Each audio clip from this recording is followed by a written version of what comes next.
to pick up the pace, but with 10 seconds left on the clock, I think it might just be GG go next right here. But they are making a mad dash for the zone. Unfortunately, making it neutral, but just a little bit too late. They needed maybe 1-2 seconds left on the clock to be able to kind of neutralize or perhaps take that zone for that penalty. But unfortunately for Dairy Queen Czech, that is going to be the end of the game. Deep Fried Chuds going up 1 so far.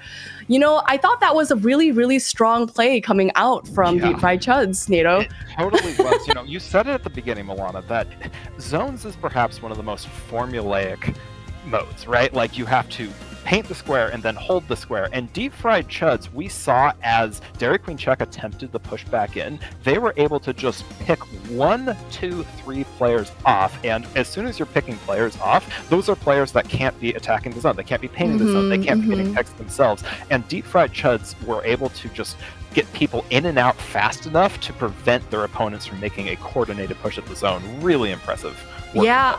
Yeah, I really thought that, you know, we kind of took a little bit of a replay with that ultra stamp that Mia threw out, getting that triple. So like you said, power in numbers, and unfortunately the numbers just did not work out for Dairy Queen Czech this time around. But that's not to say that this is over. Obviously the set is still going on.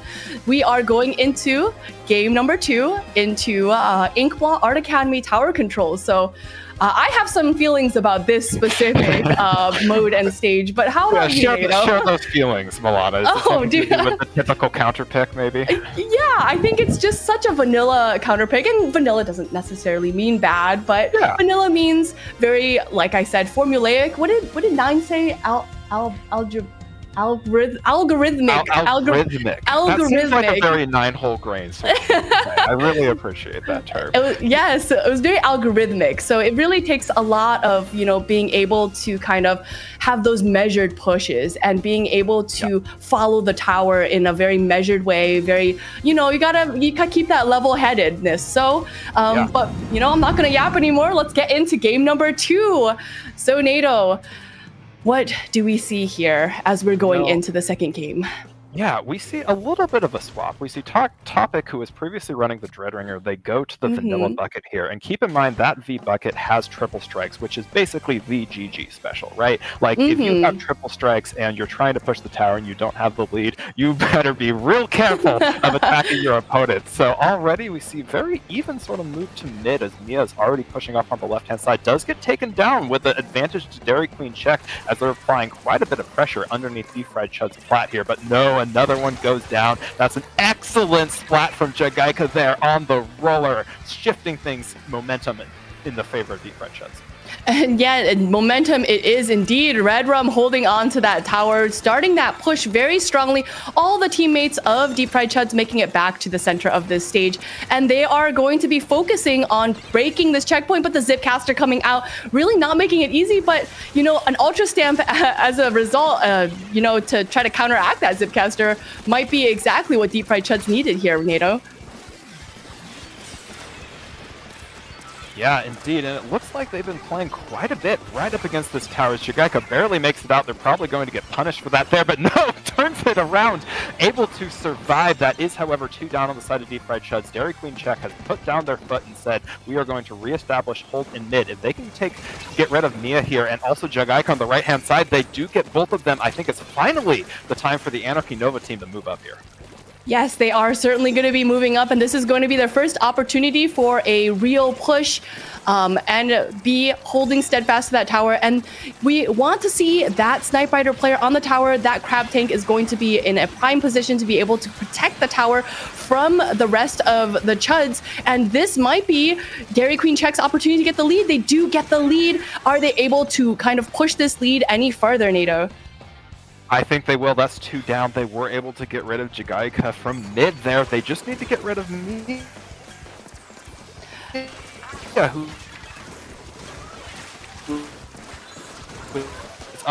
use this Zipcaster to just eke out a little bit more on the tower. Let's see if they're able to get some more points out with 2 down. Push to 22 is pretty... Yeah, a push to 22 definitely pretty strong. Good ball, Anna. Yeah, we want to... me that was... Yeah, it looks like with 2 being taken down in mid here, that is 2 down again on the side of the SoCali team, and unfortunately they don't really have a whole lot of mid painted here, with Red Rum taking the tower back again. They do have an entire second checkpoint and then some points to add on there. Let's see if Red Rum can put down something on the left-hand side. Yes, Red Rum is going to need to make some plays happen here. Jaga Ika, I believe I was corrected, is going to get a couple of picks here, but you know, Red Rum holding steadfast to that tower and making this push happen here. They're going to need to make a really good push, but oh my goodness, Anarchy Nova getting that double, making this push kind of hoping to stop this push right in its tracks, but for some reason it seems like the tower is still moving ahead. You know, tower's been moving this entire time, but they really have not had enough people up on the tower to take advantage of it. We see Atlas fighting in the bottom left here. They're able to get 1 or 2 picks. They might be able to shift things in their team's favors. That is the cooler coming out, but they do have an entire checkpoint to clear before they can even begin to touch. Dairy Queen checks lead, and yet an amazing pick from Fox there as Jaga Ika is able to just pick off. Bubble on tower will be a big one. I think this checkpoint's about to fall, Milana. Yes, and you know, when this checkpoint falls, this is where it gets a little bit precarious for the Dairy Queen check. And we see Ika here moving all the way up. I think this is going to be something that they really need to focus on the tower. However, there are members of Deep Fried Chuds all around the tower, but unfortunately, none of them are on the tower to be able to make this push happen. So this is going to give Dairy Queen Check a chance to maybe get a little bit of breathing room before they regroup. All of them coming back from spawn right here. Ika holding onto that tower. They do need to just make it a couple points here. And they do end up taking the lead. And with still three down on Dairy Queen Check and a wipeout, I think there. I think the push is not over yet, Nato.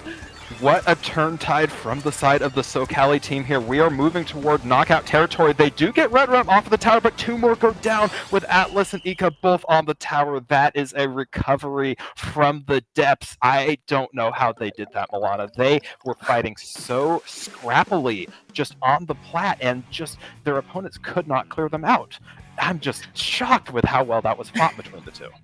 Yeah, it takes that level-headedness that we were talking about earlier, right? To be able to kind of move through that. And as we catch this replay, Red Rum and the rest of their team getting that wipeout, they are holding onto that tower. And, you know, Anarchy Nova just needed to be able to kind of push together. They were able to get a couple of picks, but just not enough to be able to make a difference in this ending of the game. So honestly, it was very hard fought for both teams, but I think Deep Fried Chuds just was able to kind of work through that and still be able to kind of keep that level-headedness. Even though they didn't have the lead for most of that game, they were still able to come back from it, Nato. Yeah, you called it, or you and Nine called it, algorithmic at the beginning, and they sort of applied themselves in an algorithmic fashion, I would say. They knew, okay, we have them 2 down, we're 2 up, we can choose to continue fighting, or we can move towards the tower here and try and just ride that special charge, because you do get free passive special charge as you ride the tower, right? I think that Deep Fried Chuds knew that if they could just get enough special charge to pop that bubble on tower like we saw Ika did, and then come up with some of the specials from their teammate, they were just like, we can just basically get through this last checkpoint and then, you know, the wipeout to boot. It was amazing to see them come back from that deficit. Yeah, it certainly was. And you know what? It is a best of 5, which means that Dairy Queen Check does have one last opportunity to stay in this winner's bracket, right? We have on our next set, we have Scorch Gorge Rainmaker. I think this also feels pretty vanilla. I think it is a pretty popular pick as far as Scorch Gorge goes. So how are you feeling about this Rainmaker map?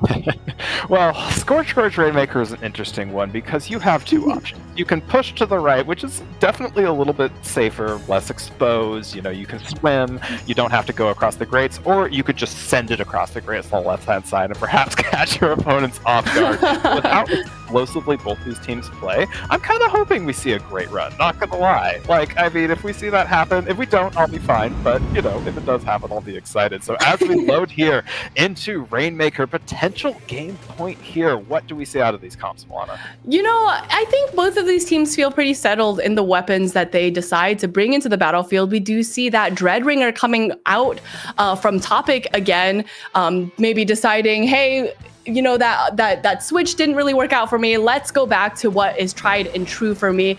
An early pop from Deep Fried Chuds right here, but neither team really opting to move forward and grab the Rainmaker yet. Both teams scrapping it out in the middle here. They are really looking for maybe 1, maybe 2 picks before they move forward here, Nito.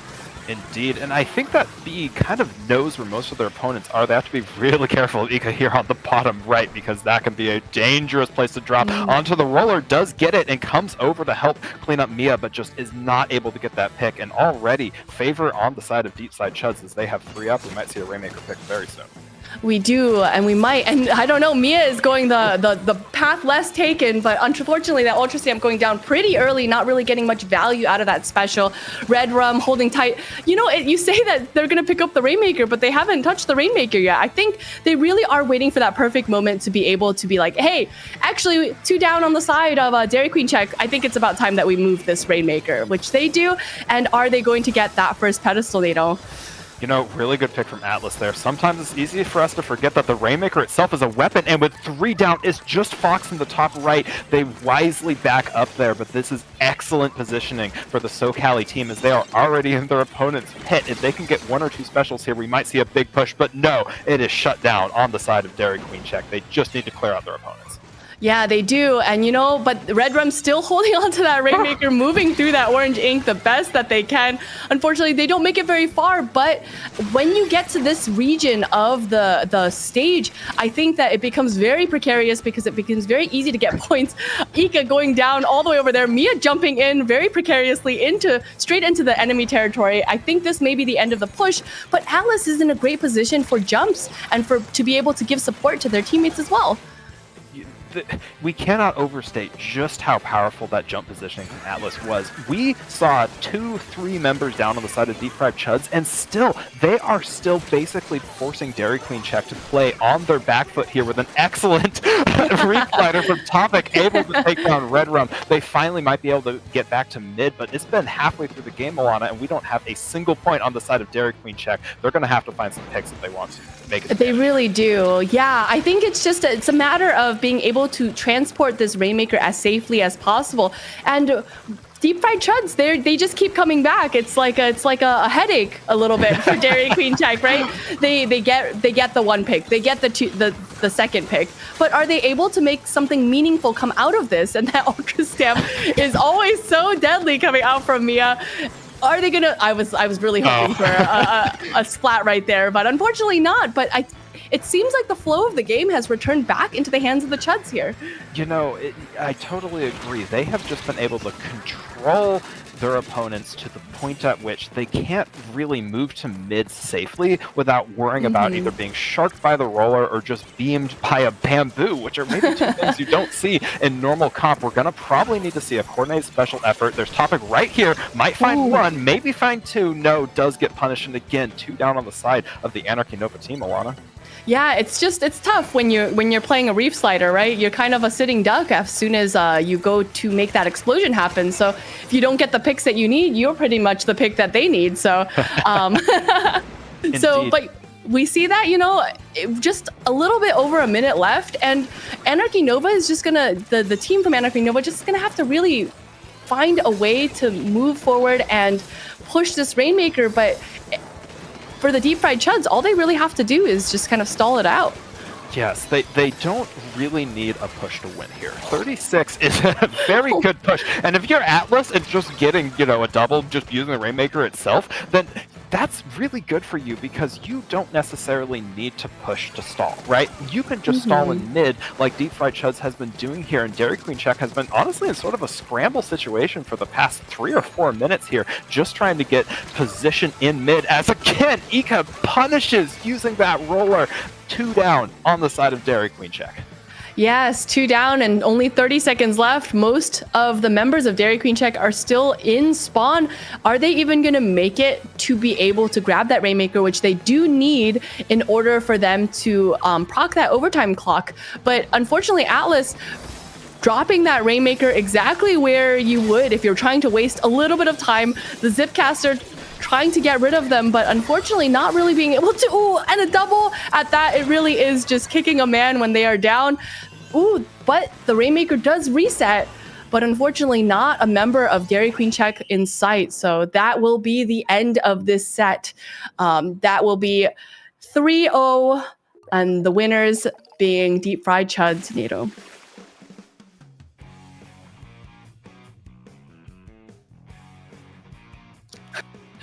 So, yeah, so I think this was such a as you can see, we hear in this replay, Atlas getting a nice double, and it was almost bad, right? When you are holding on to that Rainmaker and you are trying to, you know, waste a little bit of time, that is the perfect place that you want to be as a result.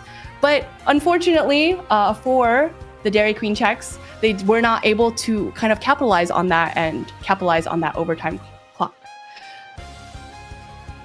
But with that being said, we will be cutting to a short break as we get our next set ready to go. Deep Fried Chuds, again, moving on in the winner's bracket. Dairy Queen Check moving into the loser's bracket this time around. It is double elimination, so Dairy Queen Check is not out yet for the count, but they will have to be a little bit careful. But with that being said, let's toss to a break. Thank you guys so much. Don't go anywhere. We have a lot of Splatoon left to go.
Welcome back to the LAN Championship Showdown. I am NATO, joined here by Milana, who unfortunately had to take the third match there on her own because the Washington Power utility decided that I would not be able to commentate that. I guess apparently these teams are just so powerful they reached through my computer and temporarily disconnected from power. You know, but it's a lot to the kind of quality of games that we're going to see throughout this whole series, right?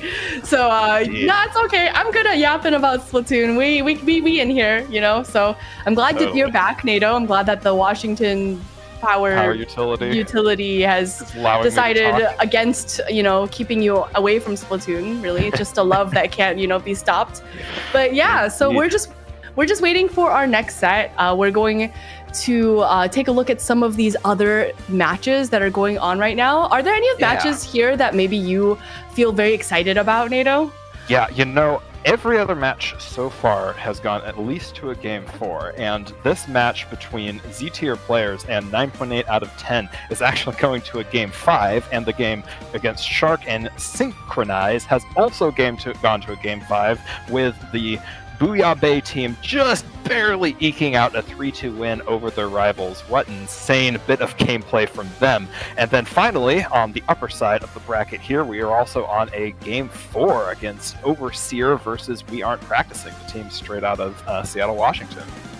Yeah, I think, you know, some of these games are going to go really well. If you guys want to catch some of the other action, feel free to check out some of the other channels as well. SplatoonTourney 1, 2, 3, and 4, really easy. No room for error there. So feel free to check out some of the other channels as well, as we are waiting for our, I believe, winners quarterfinals. Is that right, NATO? Yeah, that is correct. Winners quarters is coming up next, and there has been a couple of teams that do have buys into this winners quarterfinals here, and a couple of teams that have punched their ticket into quarterfinals by winning in round 1, as we see here. Shark has moved up against Synchronize. They'll be taking on Barbecue Pork Jambalaya, and I'm hungry now that I've read that word. And the winner of our Z-tier player versus the 7.8 out of 10 will go on to fight the winners of the Gatorland here. A bunch of close matches here, Milana.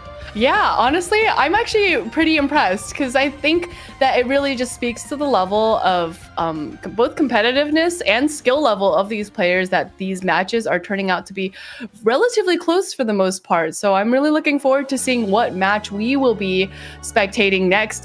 But you know what? I'm kind of a New York girly, so I'm kind of hoping that we get a little bit of gravity action here. But you know what? I'm not gravity. I'm not gonna say nothing. I'm not gonna jinx it, but that's where my hopes and dreams are, NATO. Yeah, totally. And in case you have not spectated a Splatoon tournament before, this is what is called a double elimination bracket. So if a team loses in the top bracket, the winner's bracket as we colloquially call it, they will not be out of the tournament. They will go down to what is called the loser's bracket, at which point they will continue to play until they lose. In a tournament like this, you always have to lose twice to be out, and if you do lose once, you always have a chance at redemption. So the two teams who have so far been knocked out of winner's bracket round 1, that would be Dairy Queen Check and Synchronize, are now waiting their opponents in losers round 1. So if your team you're rooting for has not made it through the winner side of the bracket, then just go and check at the loser side. They might still be competing, Milana. Yeah, honestly, make sure that you let your favorite teams know that they are your favorites. That, you know, this is, in essence, yes, it's the LAN Championship Series, and all these teams are representing, you know, their respective lands. But really, it is a battle of the regions.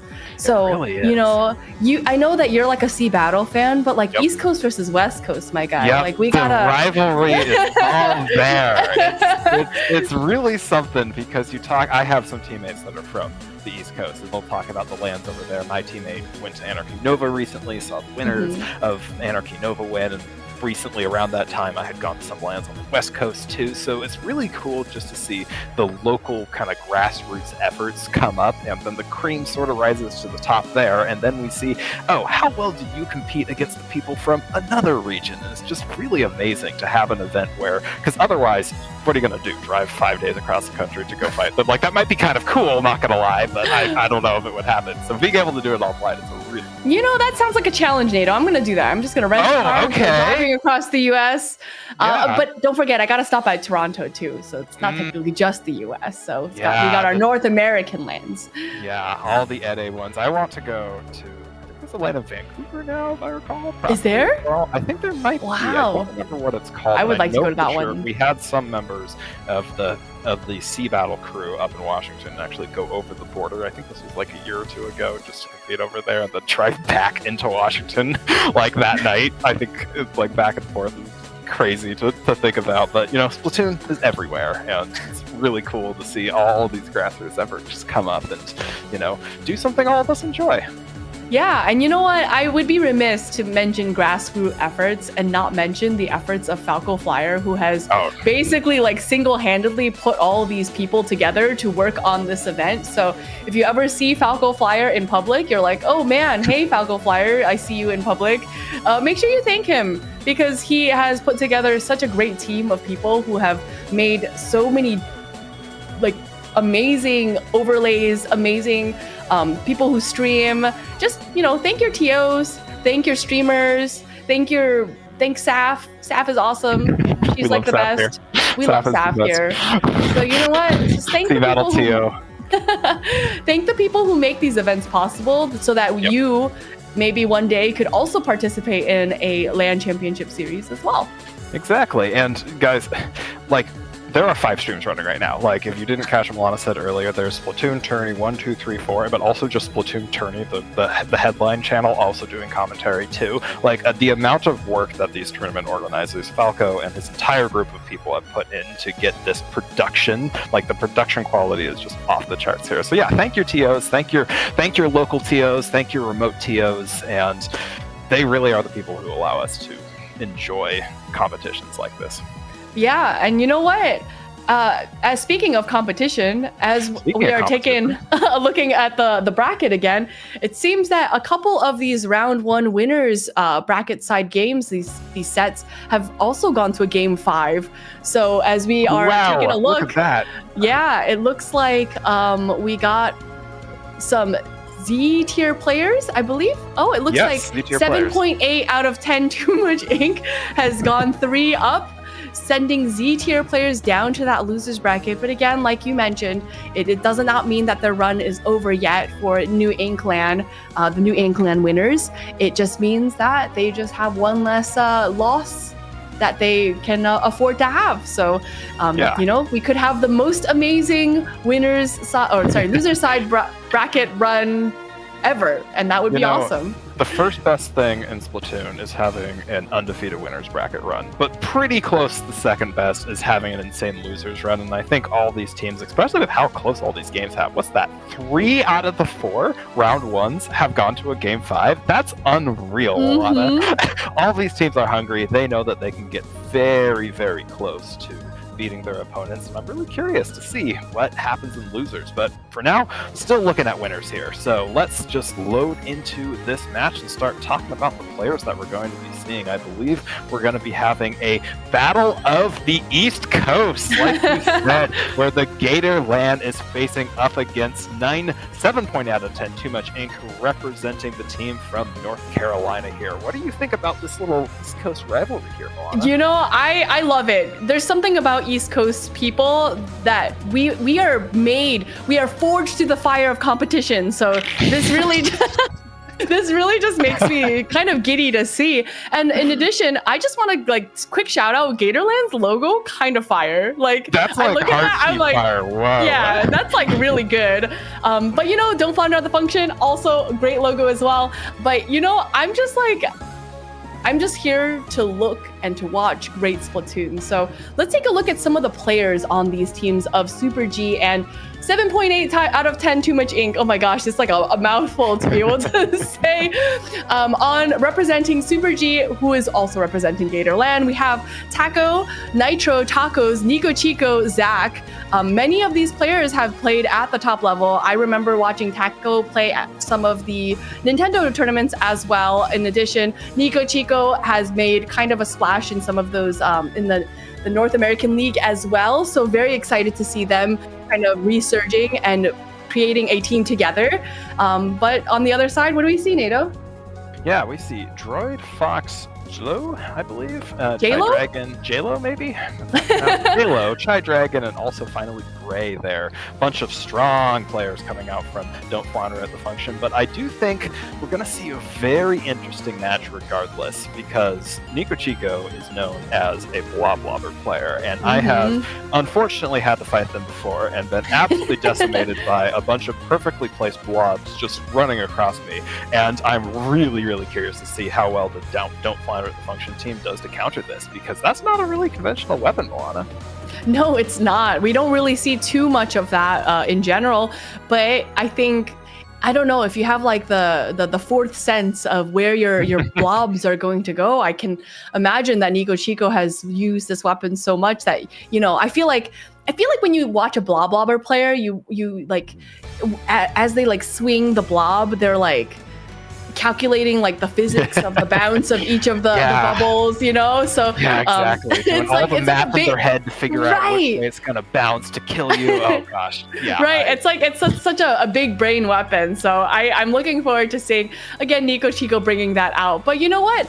I just wanted to give a quick shout out to Droid. Also, Droid is somebody that I see a lot who has made a lot of effort to kind of put together some hype clips from the community. So, you know, something like that I think is always invaluable. So I really appreciate that. Just wanted to give a quick shout out to Droid for that as well.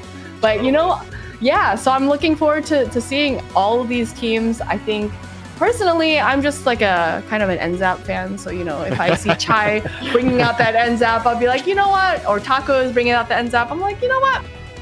That would be pretty cool. But I know that NZAP isn't necessarily the fan favorite tactical weapon anymore, you know. I do see some play of it sometimes. I mean, as Rise of Dynamo, maybe a little bit less so. Pen has always been strong, continues to be strong. But you know, they do have a whole lot of variety as well, right? Like, just look at the sheer number of weapons that both teams here play. Yes. And we already talked a little bit about Nico Chico and some of the members of Super G, but I'm also really curious to see how J-Lo and Gray do on the side of Too Much Ink. 7 out of 10, excuse me, Too Much Ink, as they are experts in the realm of mini splatling and dualies, respectively. I actually played a little bit against J-Lo earlier in our Ludi season, this previous Ludi season, versus the Aura ship, and they are very strong, so I'm very curious to see how they work together with their team to take down the blob-lobber comp of Super G. Yeah, totally. We are just currently waiting on a couple of players, but you know, while we're waiting, let's talk about some of the stages that we might see as we move forward to this next set. We are beginning our set on Mako Mart Splat Zones, a classic for competitive Splatoon. But I'd like to hear some of your thoughts on this, Nato. Classic does not begin to describe it. We all know Mako Mart, we all love Mako Mart, but Mako Mart is loved for a reason, right? There are flank routes that you can go straight through mid, you can get left stack, you can get right stack, you can flank through left, flank through right. There are a lot of options, I would say, in Mako Mart. Is it a bit of a or I guess you could call it a snowball heavy map? It can be, but also you have options, right? If you're being pushed out of mid, you can get your specials together and all push in from right drop, or you could all just go rush left stack together and try to take the zone that way, which makes for some very intense zones games, Moana. Yeah, totally. I think it is tried and true for a reason. And like you mentioned, a lot of different strategies that you can rely on to be able to get back into the zone. But one thing that the teams really have to focus on is once you get the zone, how do you keep the other team out of the zone? So really, we're going to be eyeing those two stacks next to that cross-shaped splat zone in the middle of the stage. And those, having our eye on that, I think we can notice that these teams are going to be doing these, you know, using strategies that are tried and true and very formulaic when it comes to something like splat zones on Mako Mart. But, you know, I'm taking a look at some of these weapons and say like on 7.8 out of 10, Too Much Ink. I'm going to have to find a way to abbreviate 7.8. We can go 7.8. Maybe we call that. I'm going to have to find a way to abbreviate this. But we see, like, say, Fox. Fox is a tried and true blaster player. And blaster, not necessarily the best weapon to bring to a splat zones match, but not necessarily the worst if you can hit your shots. Obviously, hitting your shots is always going to be the best strategy, right? And on a map like this, like Blaster can work, maybe not for painting the zone, but at least for getting under the stack and under the drop, right? Because we previously discussed one way of getting into the zone is to drop down from your right drop and push across. And if you have a Blaster sharking underneath the drop, you better be darn sure that Blaster is gone before you start pushing, because they can really, really get a lot of momentum in their favor. And talking about zones as well, Makomart, I've heard this described as a good bucket map. I'm really curious to see if they decide to play Nitro, on the side of Super G, because they are a bucket player and they potentially could use the ledges and stacks to their advantage. So as we're getting close here, I guess we'll just have to wait and see what happens as we roll into round number 2 of our winners bracket here in this LAN Championship Showdown. Yeah, I am looking forward to this because I know, like you mentioned, there is a lot of variety that could be, brought into this. So we'll have to see as we get into this next game. What do you see here as we kind of roll into this? Oh, I see a lot of tick damage, Milana. yeah. Talk about this tick damage. Yeah, we have is that what's it called? It's a Range Blaster Pro. I don't remember what variety it is, but it has the tactical. No, it's not Frozen. It's Winter. It's the Winter. Winter, that's what it is, the Winter one. That weapon is a uncommon Tacticooler pick, but it's sort of had some popularity recently as the Gatorland players just decided we were going to stack the blob lobber we discussed. Nico Chico already putting a ton of pressure on the zone with both their blobs and the rain. This should be a pretty quick swap in the favor of Super G. I just wanted to note that Nico Chico's name currently is Puerto Rico, so it's Nico Chico Puerto Rico. And that really just tickles my fancy, it really does. But anyway, it looks like that most of these players here on Super G have quite a nice grip on that spot zones. They do take the lead away from 7.8, but that does not mean very much so early into this game. A Crab Tank coming out from Gray, but that triple Ink Strike going to force the Crab Tank to move, which is going to reduce the utility of that special. But it seems that 7.8 holding onto the zone, Inkstorm coming out, not really going to do very much without any support from the rest of their team. Super G is going to have to kind of work together to make it back into the zone here, Nato. Indeed, and previously we talked about a bit of an unconventional pick for Cooler on the side of Super G, and a rising in popularity pick for Cooler on the side of 7.8 with Droid here using that newly buffed Dynamo Roller to put down a lot of pressure, getting down to 43, but they are losing 3 members of their team as Cactus here is pushing up on the right, getting themselves in an excellent position to pop that Zuko Milana. Yes, they're just waiting for the right time, and now is the right time. They're going to try to get a pick here. Unfortunately, unable to, but they do create a little bit of space between themselves and the opponents, which allows them to have their teammates drop these tri-strikes here. And 3 down on the side of 7.8, which is going to make it very difficult for them to come back here with only 40 ticks left. They do, Super G does take the lead, but 7.8 is going to have to work together to make it back into the zone. Oh boy, we talked about chip damage, and that crab on the side of poor Don't Flounder at the Function team was extremely punished there. As Droid goes down, they're going to have to paint the zone here, Milana. They only have about 10 ticks left. That's going to be real difficult when you're fighting up against a blob lobber. With 3 ticks left, that will be the first game in favor of the Gatorland team, Super G. Man, what a back and forth, but I think that Gatorland just sort of figured out where 7.8 was pushing from at the end, and was able to push down some of the snuff out some of the retakes that they expected them to come. So really impressive work from Super G. Yeah, I think Super G was able to get the picks that they needed. And I talked about this a lot, but sometimes it's about the picks that you get, but also about when you get the picks. So we see Droid here, trying to get a little bit of space into the zone, but unfortunately, they're just not able to kind of utilize that Ultra Stamp coming out just a little bit too late. But in this case, Super G just had a numbers advantage all the way through, and that numbers advantage really just carried them through until the end of that game. So congratulations to Super G for winning the first game of the set. But again, we are only in game number 2, and we will be going to Undertow Spillway Rainmaker. Again, a classic, Nato. It's a classic, and I need to ask you, Milana, do you like left or do you like right pushes? Okay, well, this is a loaded question, right? Okay. I know, that's why I asked it. So I like left if you want to win. but I like Yes. right if you want something interesting. If you want style, I think Yeah, the if right you want a side style is the on your aura opponents. side, and the Yes. left side is the like boring, but we actually want to make point side. Yeah, so if either of exactly. these teams want to farm some aura, I would definitely push right. But in all seriousness, there is a real trade-off, right? Right can allow you to get a bunch of points very quickly. Maybe it's useful to go right if you realize that your opponent is 2 down, 3 down, or they're distracted. But typically, you don't want to push right because it's very exposed, right? If you have a long-range weapon sitting up on top, they can just beam you. Anyone can rotate through mid to take you out. Typically, it's safer to go left. But this is a very interesting map mode, and it's especially interesting because in my experience, at least, it can be very difficult to even get past that second checkpoint because it's such a chokehold. There's so much coming from the opponents, from top, from the grates, from mid even, that it can be really difficult to get past. And I'm really curious to see how the kind of aggressive but yet defensive play of the Gatorland team is able to use a kind of faster moving mode like Rainmaker.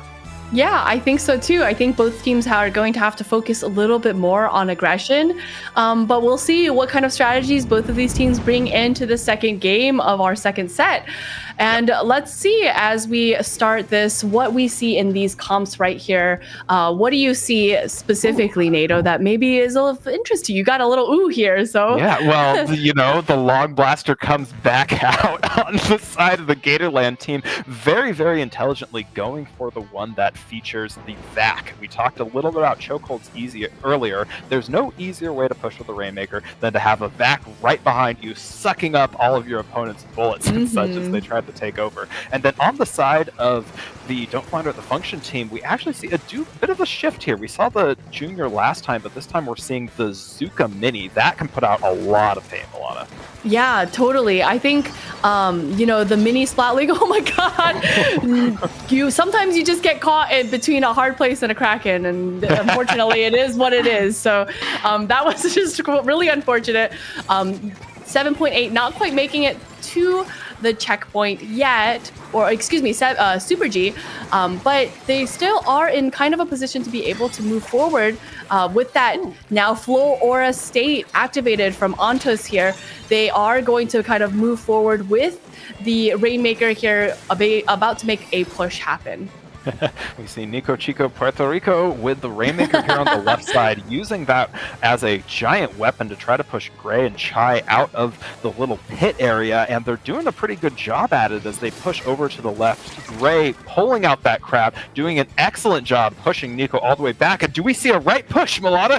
Yes, we do see a right push. It's amazing. What a play there from Nico Chico. And look, the VAC is out. Oh, they're going! Pushed. Here they go. How far will they go? Oh my god! Are we seeing knockout? The answer is yes.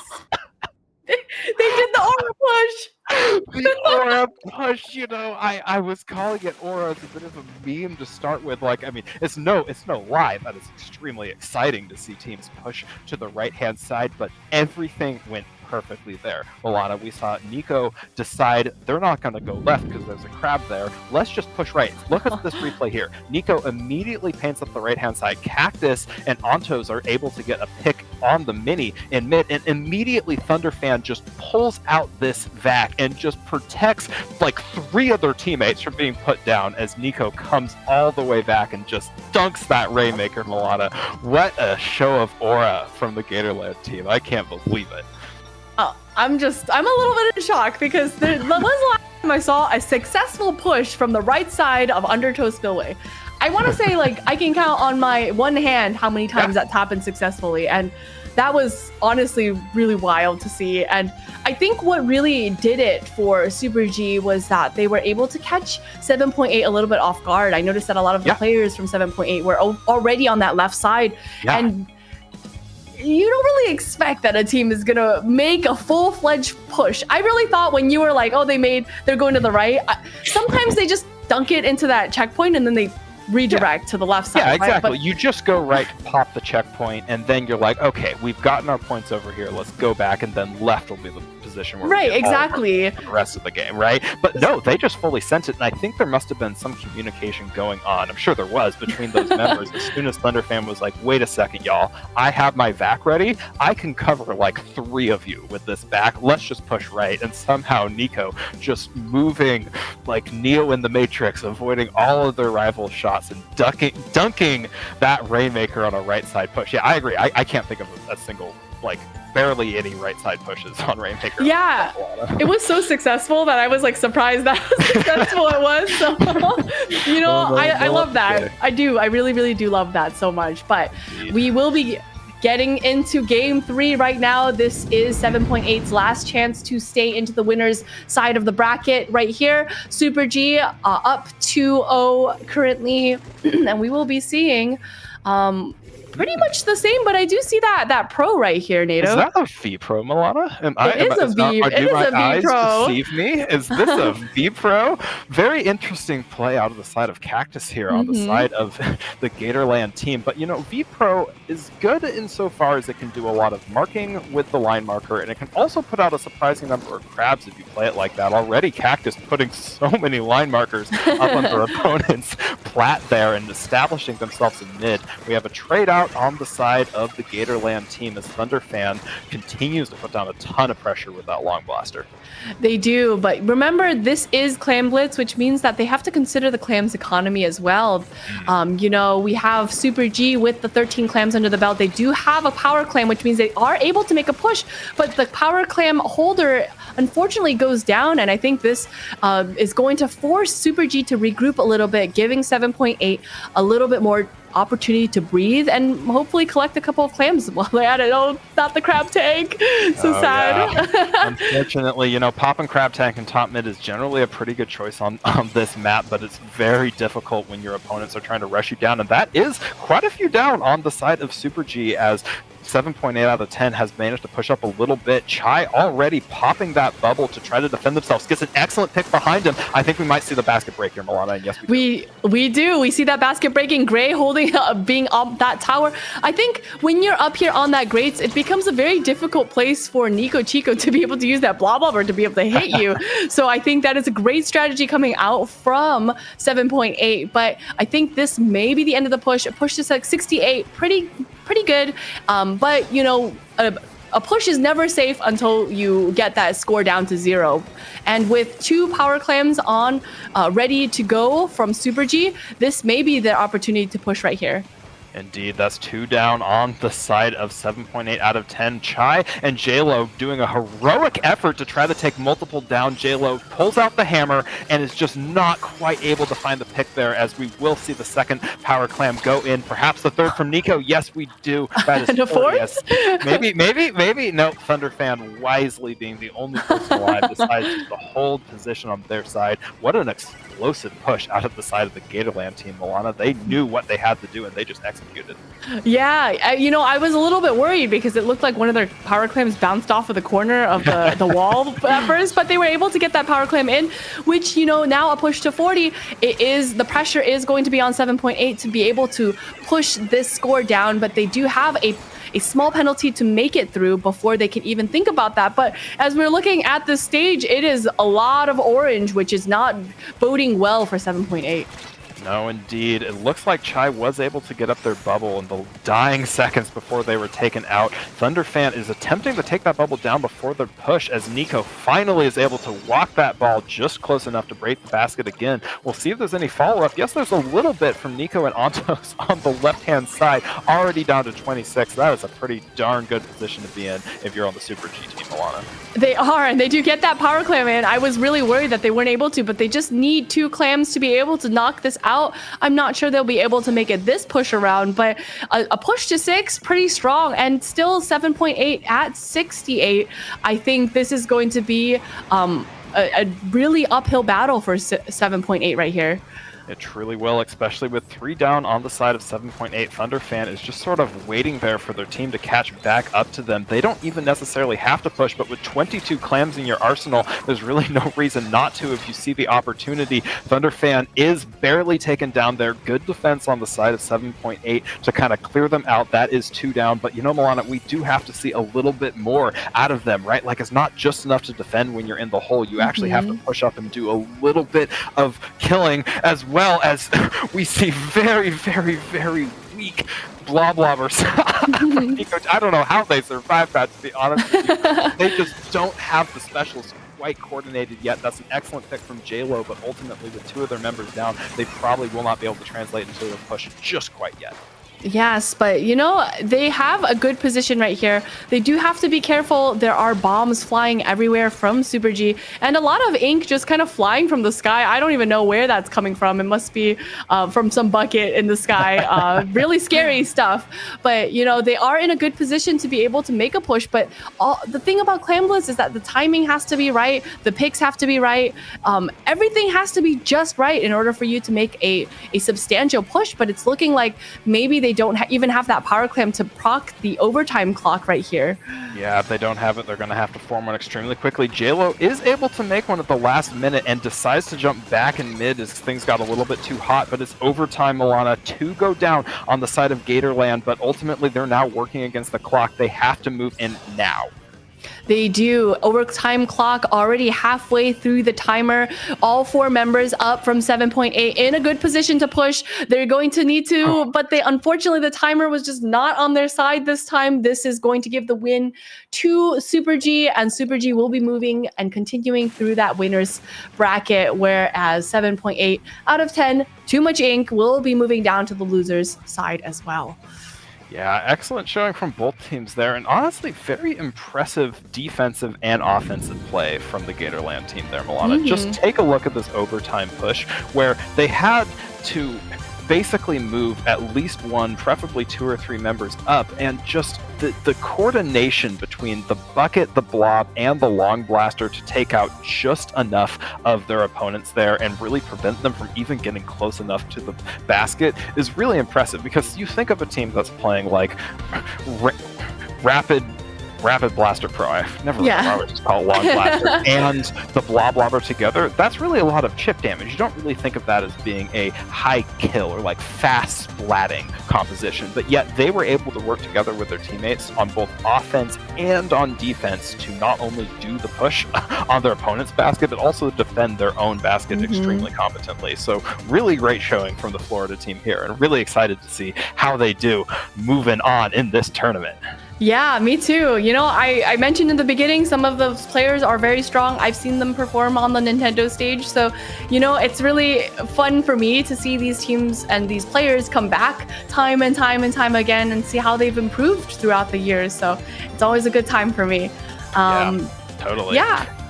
I think as we move into the next round of our tournament here, don't forget, folks, that there are only 12 teams in this tournament, so we will have 4 rounds total in the winners bracket. Winners round 1, quarters, semis, finals, and then finally grand finals, where they will take on the winner of losers finals. So we're moving pretty quickly here, Milana. Already we have the Super G on the side of the from Florida come back up and win and punch their ticket to winners bracket semis. They will be fighting the winner of the Gravity versus Oversteer winners round 2, and then finally on the other side of the bracket we have the Barbecue Pork versus Shark and Monster Season versus the Deep Fried Chuds that we had discussed earlier. So a bunch of close games between these two. We're going to have 4 teams total making it to winners semis, and the rest of the teams will be fighting their way through the losers.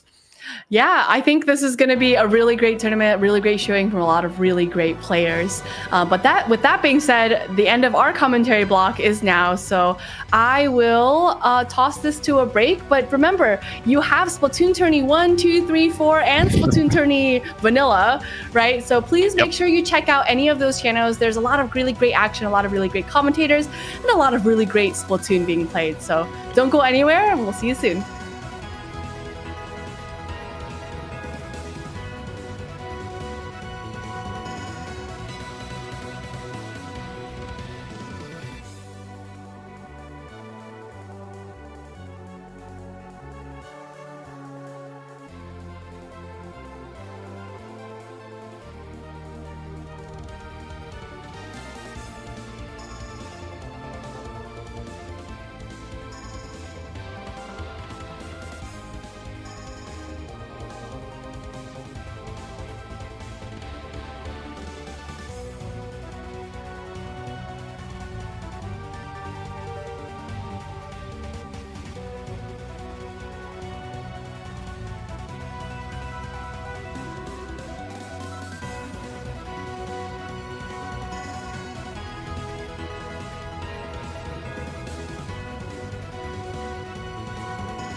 And we are back with LC as the LAN champion. Showdown is here. I am so excited to be on the mic here. I am Fifu, joined by the lovely Fusion. Hi, Fusion.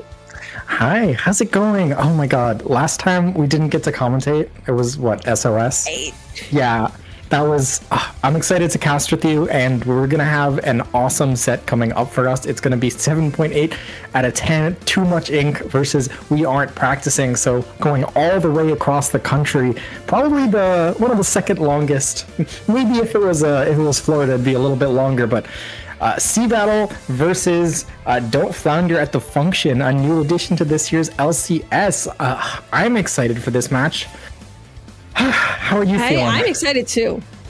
Honestly, me too. Of course, these are our beloved lands. Of course, I know you're excited because your state is being represented right here. You know, you got to get that Sea Battle love. But I guess I have to be a Don't Flounder at the Function lover. I hear you, Dark. I see them laughing at me from a mile away. But I guess...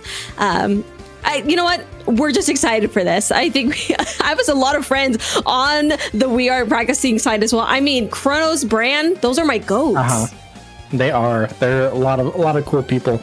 A lot of players I've seen the names of, but not watch play all that much. But 7.8 out of 10, too much ink. Don't Flounder at the Function. Absolutely a strong team. They took out Z tier players from New Inkland in the first round of winners bracket. So they ended up winning the first round before dropping down to losers. But now we are in high stakes here. If you lose one more set, you are out. So we aren't practicing, and 7.8 out of 10 really need to bring their A game. Yeah, for sure. And in terms of seeding right now, it seems that 7.8 too much ink is technically seeded under We Aren't Practicing, but according to the prediction, 7.8 out of 10 is 7.8 out of 10 is predicted to win the match, especially because, again, they took out C tier players, which is our seed number 5. Granted, it was a really close set. They did go 3-2 on that front, but I think this is just going to prove to be an interesting match. Yeah, definitely. I think Z tier players last year got like 5th, if I'm not mistaken.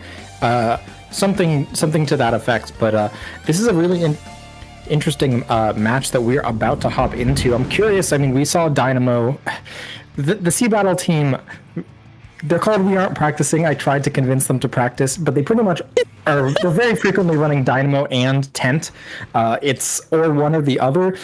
We do see dueling Dynamos coming out on both sides. That's what I was curious about seeing. Droid does indeed whip out that Dynamo. So Dynamos on both sides, but the double bucket is fascinating. This is a double strike the zone. I really don't care what you do. We're capping it back composition from Sea Battle.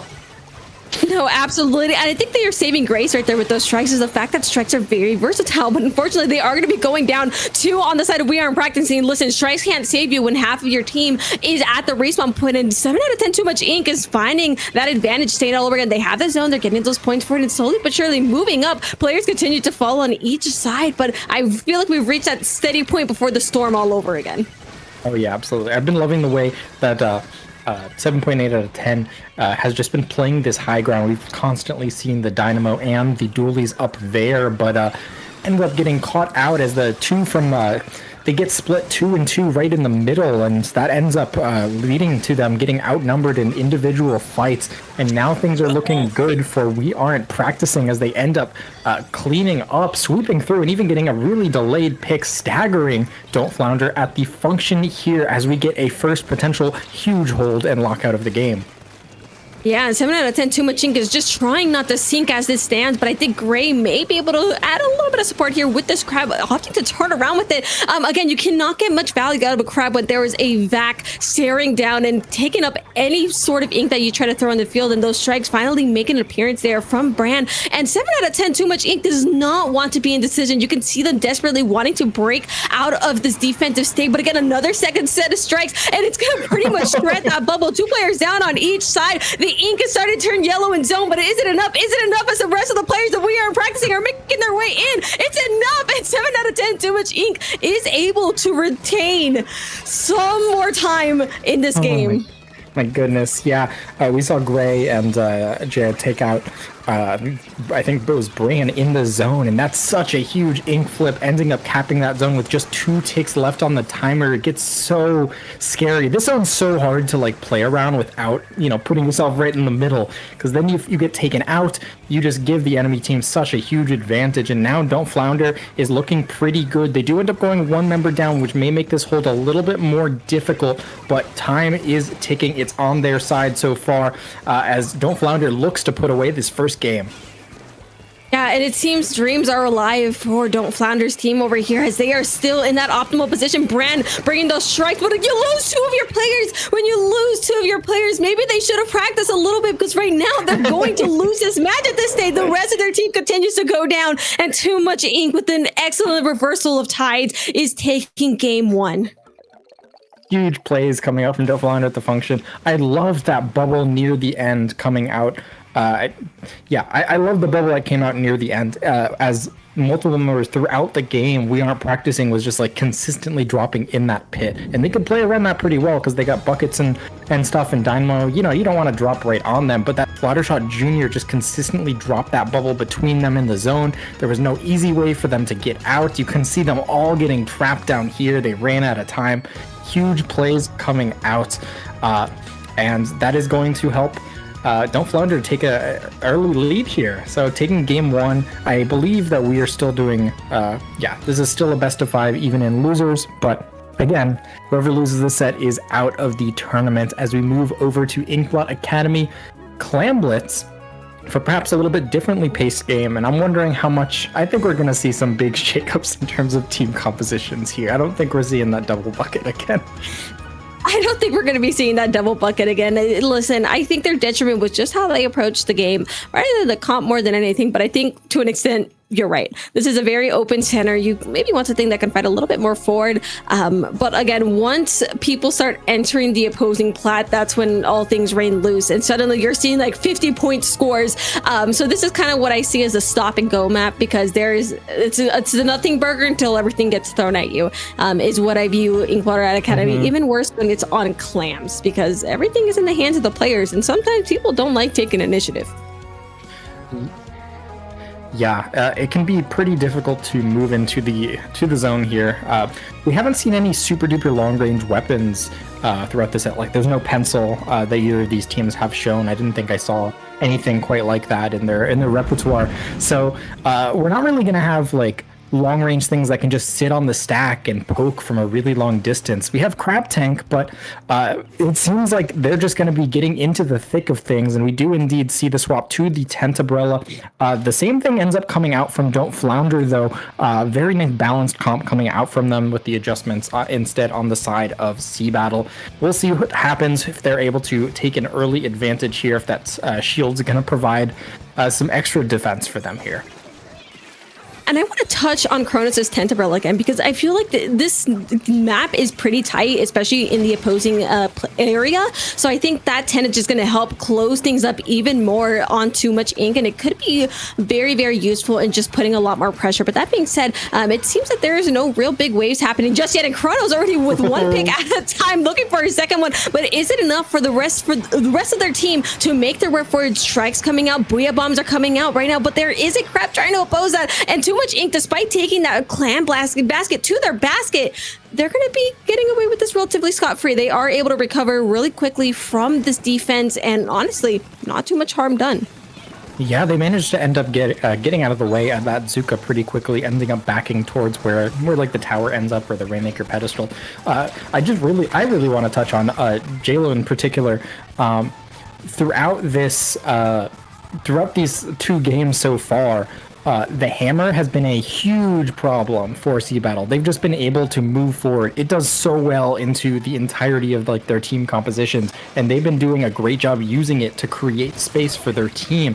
We'll see if that big play is going to come out again, because I think it may have to when the inevitable like Tent Umbrella shield push comes out from We Aren't Practicing. But so far, pretty neutral game. First score, not too much on the board, but it seems like We Aren't Practicing is gearing up for yet another push. Yeah, they really want to make sure that they can get a sizable lead here on that second push. Unfortunately, they don't have a power clam to even start that. But Too Much Inga, I feel as well. Oh my God, Ricky, you should be. Ricky, when I catch you, Ricky's actually sent back to the respawn point, but they were able to get away with getting a lovely double. Still, We Aren't Practicing hasn't been able to get a push going. They are still forced out of the. Oh, they did get a clam into the basket. Excuse me. I'm getting 10 more points under them, but they haven't been able to sustain a major push. Too Much Inc has been doing a really great job in the defensive, but they've also been lacking in the offensive department to an extent. There's a jump behind him. Oh! Gray got into the bats. Absolutely. Say up to this high ground that is going to be for Too Much Ink, and Gray is holding the gold up here on the top level, and that is going to be the lead for Don't Flounder at the function. It could have been significantly worse, but that 2 power clams is a very nice lead, especially since it disrupted the push coming out from We Aren't Practicing. They all had to turn around back up, and now we're back to a neutral state, but the pressure is on instead. It's on SeaBattle, with the Zuka's going to find a couple picks, including a very sneaky one onto that top level, but pressure from all angles, and you can't block both sides with that Tentabrella. Great stuff from Droid, just dropping in and cleaning up. As we are going to the last minutes and 45 seconds of this game, with now Don't Flounder with a slim lead. Oh my goodness, and a wipeout in the favor We Aren't Practicing. They have another power clam at the ready, and they should have those clams here in just a second to take the lead for themselves all over again. All of the team players are alive, and specials are coming awake for We Aren't Practicing, seeing those floor errors make their way through. And again, SeaBattle able to get it, hopefully a couple clams to the basket to keep things going. They gotta get those players. We gotta get some economy in this before this push ends. One down on each side, but the clams continue to flow for We Aren't Practicing. One after another, players start to go down, but again, it's still blue in Don't Flounder's base. Yeah, it's all blue so far, and they're all huddling inside that little bubble. Now Kronos locking down this left side with their shield, doing a great job creating space, just staying alive, being a thorn in their side. And Don't Flounder now has had a hard time getting into mid, but I only see 3 members. Yeah, there is indeed a flank on that left side. It seems like Gray has eyes on potentially going for yet another flank, trying to get into the bats. The Hammer ends up trading with 1 member. Don't Flounder needs a few power clams. I think they may need like 3 and then some to take back this lead. So they have a decent amount of work ahead of them now in a pretty neutral position. SeaBattle has some clams online, so they do have that passive special charge. They're going to be in a very nice spot to defend here. And now Don't Flounder needs to make a huge move. This crab's going to have to be what jumpstarts it. Something tells me we're going straight into overtime as these last 10 seconds count down here for Too Much Ink. They have a power climb at the ready, and all players are ready for a scramble. As we approach the center, Joy just doing everything they can, but getting taken out. No Dynamo on the field. That is going to be rough. That power climb remains in the backlines, but time continues to tick down. Now, Fusion, if you ask me, there just isn't enough time to get to that basket. And again, tick by tick, it's not going to be enough. Chai's going to try to rush to that basket, but that is going to be the whistle with the rest of their team and knocked out. Ooh. Wow. Okay, that was exciting. I thought, I thought this like entire game was going to snowball as soon as Gray got that incredible flank off, but surprisingly good job from We Aren't Practicing, just recognizing that crab, jumping back to spawn, doing what they needed to do to clean up, and then getting that massive push. I think we saw a lot of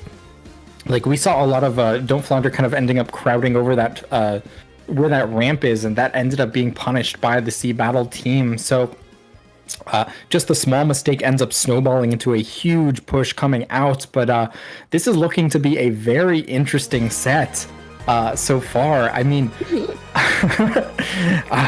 God, I'm stoked. I'm so stoked. I think that, I mean, you can't quite get the flank with the objective push on other modes like you can on Clam Blitz, but both of these teams are just so dynamic and so aggressive. I know, it feels like they are both just such defensive powerhouses in which we reach those aggressive stages. I feel like it's an all or nothing situation. It's very explosive, it's very aggressive, and honestly incredibly entertaining. And speaking of explosive and entertaining, we're going to Macomart Tower. Now, again, any tower control map is bound to be entertaining the second we can get to that second checkpoint. My concern is that we do not get there in the first place, because we're either going to knock out really quickly or we're going to be in the neutral state for like 4 minutes before we even do anything. Are my predictions for how this match is going to go. I love Mart. Again, I'm thinking about those buckets. I am thinking about those dynamos, because they're going to capitalize immensely from all of the ledges that this map provides as well. So I feel like there's something here for everybody, if you ask me. Yeah, I certainly think that both of these teams are like, well, they're well suited to this map. They can do a lot with the weapons they currently have, but I feel like this is going to be a bit of a bloodbath. I feel like teams are just going to be constantly fighting and just jumping back in. You know, I think the Dynamos are just going to lock down the stacks, and people are going to continue jumping into them and like feeding right into mid. And you know, sometimes you just got to get like the one pick. If you can clear out that dynamo, that could be what opens up this game for your team. And now, winner of this game is going to end up just being a game away from a victory, but we do see a small adaptation coming out instead.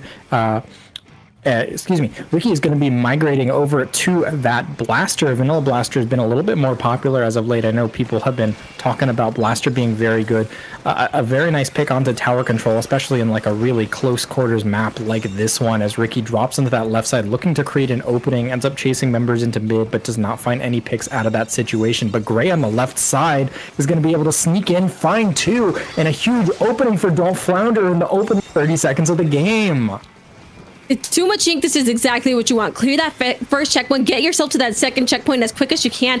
This is where the party really starts. So as all the players that we are practicing really start crowding towards this tower really soon, especially when you have all of the players coming in together, it can also be a little bit devastating for too much ink, because all that pressure is going to be collapsing on them at once. But that being said, I think they're holding up incredibly well. That tower still remains in their control. But Ricky in the backlines trying to make something work as the rest of their team is holding down the floor up here. Oh, Kronos, not the time to go down. Everyone forced behind the tower. I think this is going to be where a big party starts in this neutral.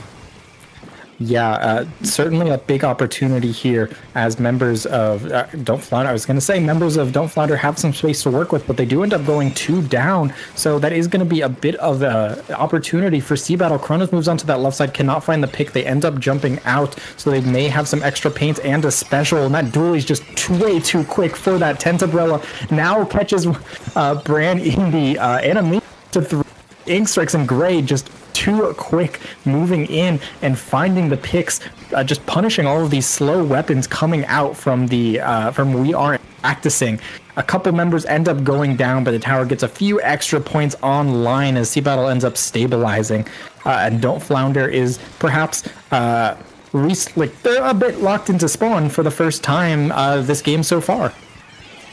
Yeah, very much so. Honestly, this match alone just screams anarchy in my mind. It has been nothing but chaotic, with players dying left and right, and and then you have another push, and then here's another fight, and Kronos, I think, is ready to take an initiative here, entering the opposing base, bringing that tent. And if you ask me, a tent is devastating in a position like this. If you're Kronos, you're like, oh, this is awesome. Actually, if you're Kronos, you're taking a step back to the tower. As a matter of fact, I'm actually kind of sad that Kronos did abandon that position, because look, the rest of the players approach that left side. It is no longer being covered, and as that stands, C-Battle's players are being forced back, and again, that's just so much unnecessary space lost, if you ask me. Yeah, they end up losing quite a bit of space, just being a little bit out of position, ends up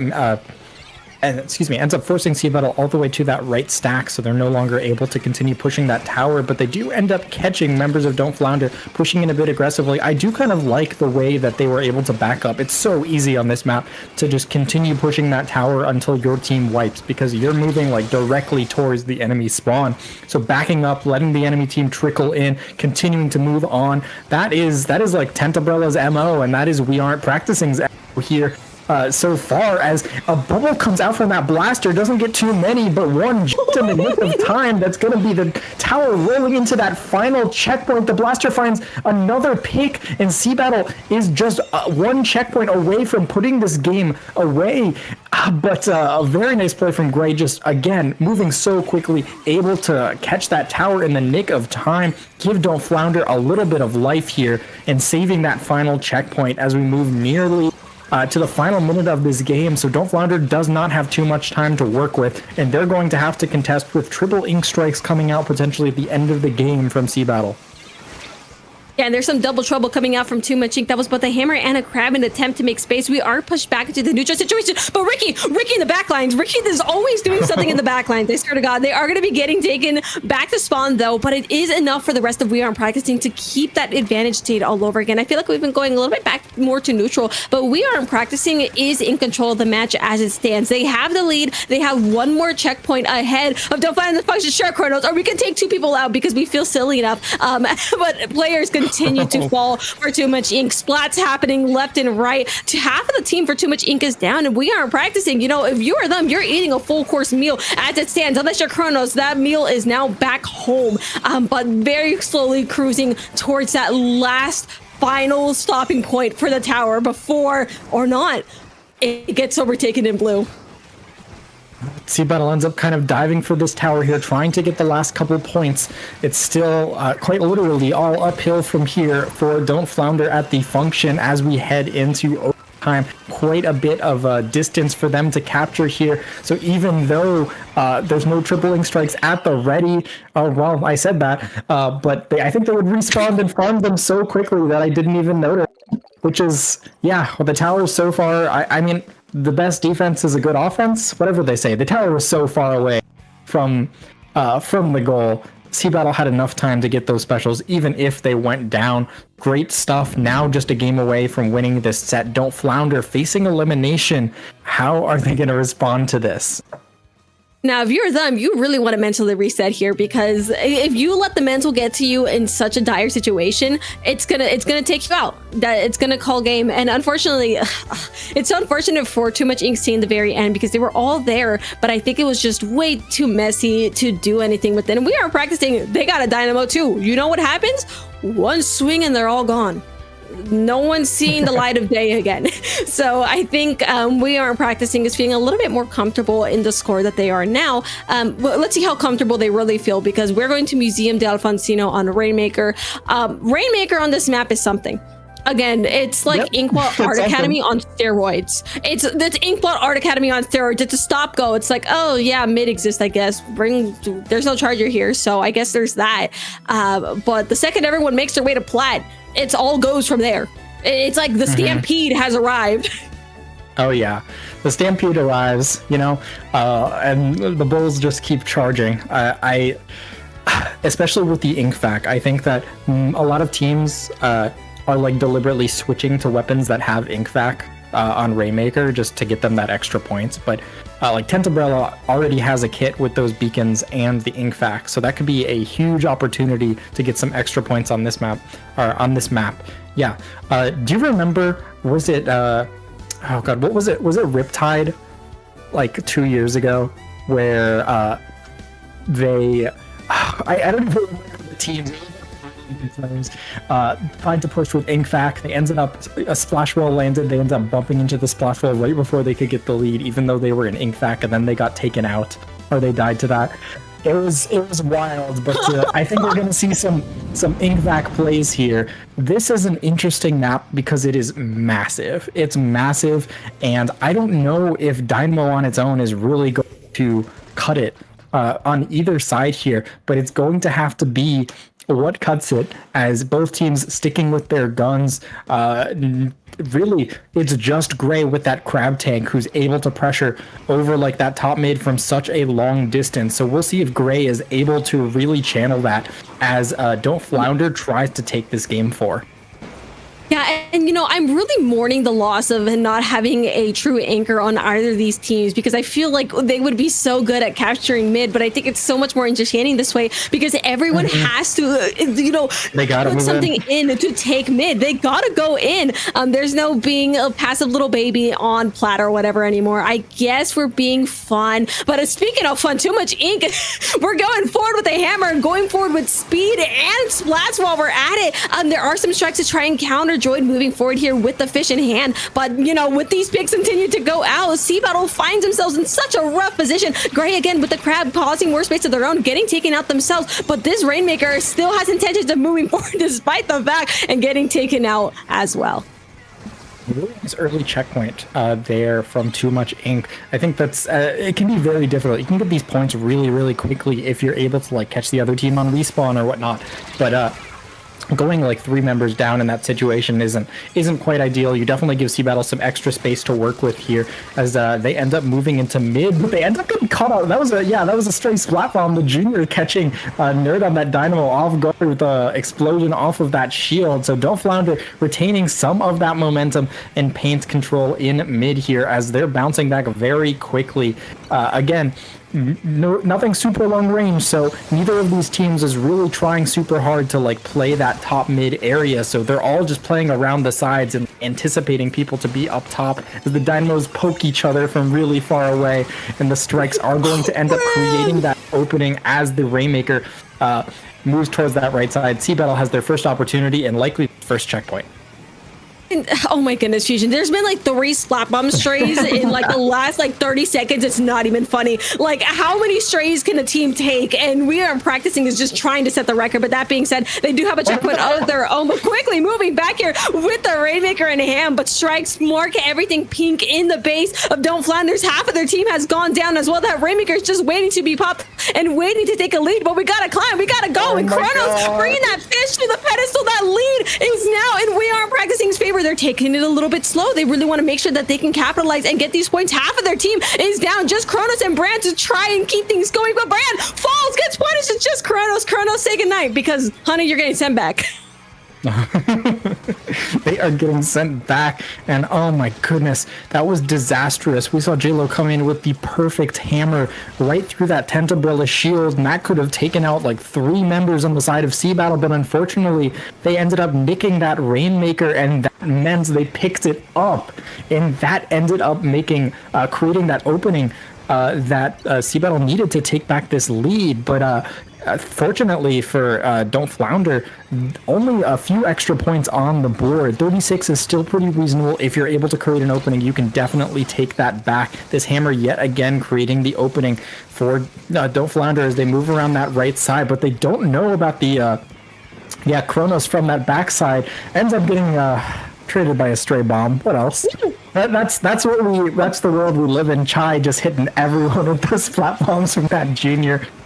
But yeah, things may be looking a little bit difficult for Don't Flounder as they go a couple members down, and set up on top mid is Nerd with that Dynamo Roller. Now with the cooler, SeaBattle is in a good position to defend this game. Yeah, and I couldn't agree more. They have all their players up, but they are slowly but surely getting surrounded by blue ink players down on each side. Things are getting really messy as all teams are bringing all their players forward. See, we're playing Ring Around the Rosie around the spinner. And Brand, I just saw a perfect opportunity to maybe just go with that. Maybe I'm delusional. I was like, we can go. We can do something silly. Like, bring the whimsy. Like, you guys already have the lead. Come on now. But Rainmaker in hand for Kronos, and Kronos also says goodnight again. Anytime Kronos touches the Rainmaker, we go forward, and then we die. As the lifespan of a Rainmaker. Such is life. Just a little guy with glasses on their birthday is that Rainmaker. And now 25 seconds left. 3 members of SeaBattle were taken out, but some time has passed, so they are able to gain their footing yet again. The hammer ends up getting stuffed on that right side, and now as time ticks down, SeaBattle is set up in defense. Too Much Ink needs to make a huge move. Droid finds a couple. So that's Rainmaker. It's just Kronos on the defense. Gray is going to chase him down. They're in an ink fac here on that right side. They need some support from the team. 2 members of Flounder end up getting taken out. SeaBattle storming in. They're going to chase down that Rainmaker. And that is going to be the game and set. SeaBattle takes it. It's always Ricky at the scene of the crime. It's always Ricky at the scene of the crime. Every time, without fail. They're there. They're haunting. Too Much Ink. Oh my goodness. Ricky, excellent player there. Some excellent Rainmaker moves from Droid here, finding a few picks. Big opportunity. Kronos on that ink fact, just locking it down. Gray chasing him, but running out of space, ending up getting stuck in the ink. That is going to be the set, but Don't Flounder had a huge opportunity there. They got a few picks that they needed, but just were not quite enough to take that set. Oh, that was exciting. So exciting. It felt so tight. Again, Anarchy the set. I'm biased. Anarchy the set. Yeah. That is a C Battle W if you ask me. You know what? I can now look at Dark confidently and be like, I told her we were going to outplace her in the LCS. And lesbianism wins again. Yeah, I don't gotta say anything. That's all you need to know. But yeah, this was just such a good set. And again, lesbianism wins again. No, literally. And again, We Aren't Practicing is going to be seeing another day in the bracket. Moving forward on the loser side of thing, their next opponent is still being decided with Overseer versus Z tier players going on. Overseer is 2 up in exchange, so it really is a matter of, are we going to get another game 5? There have been a lot of game 5s. If you guys look on the upper side of the bracket, there's just been so many exciting matches going on.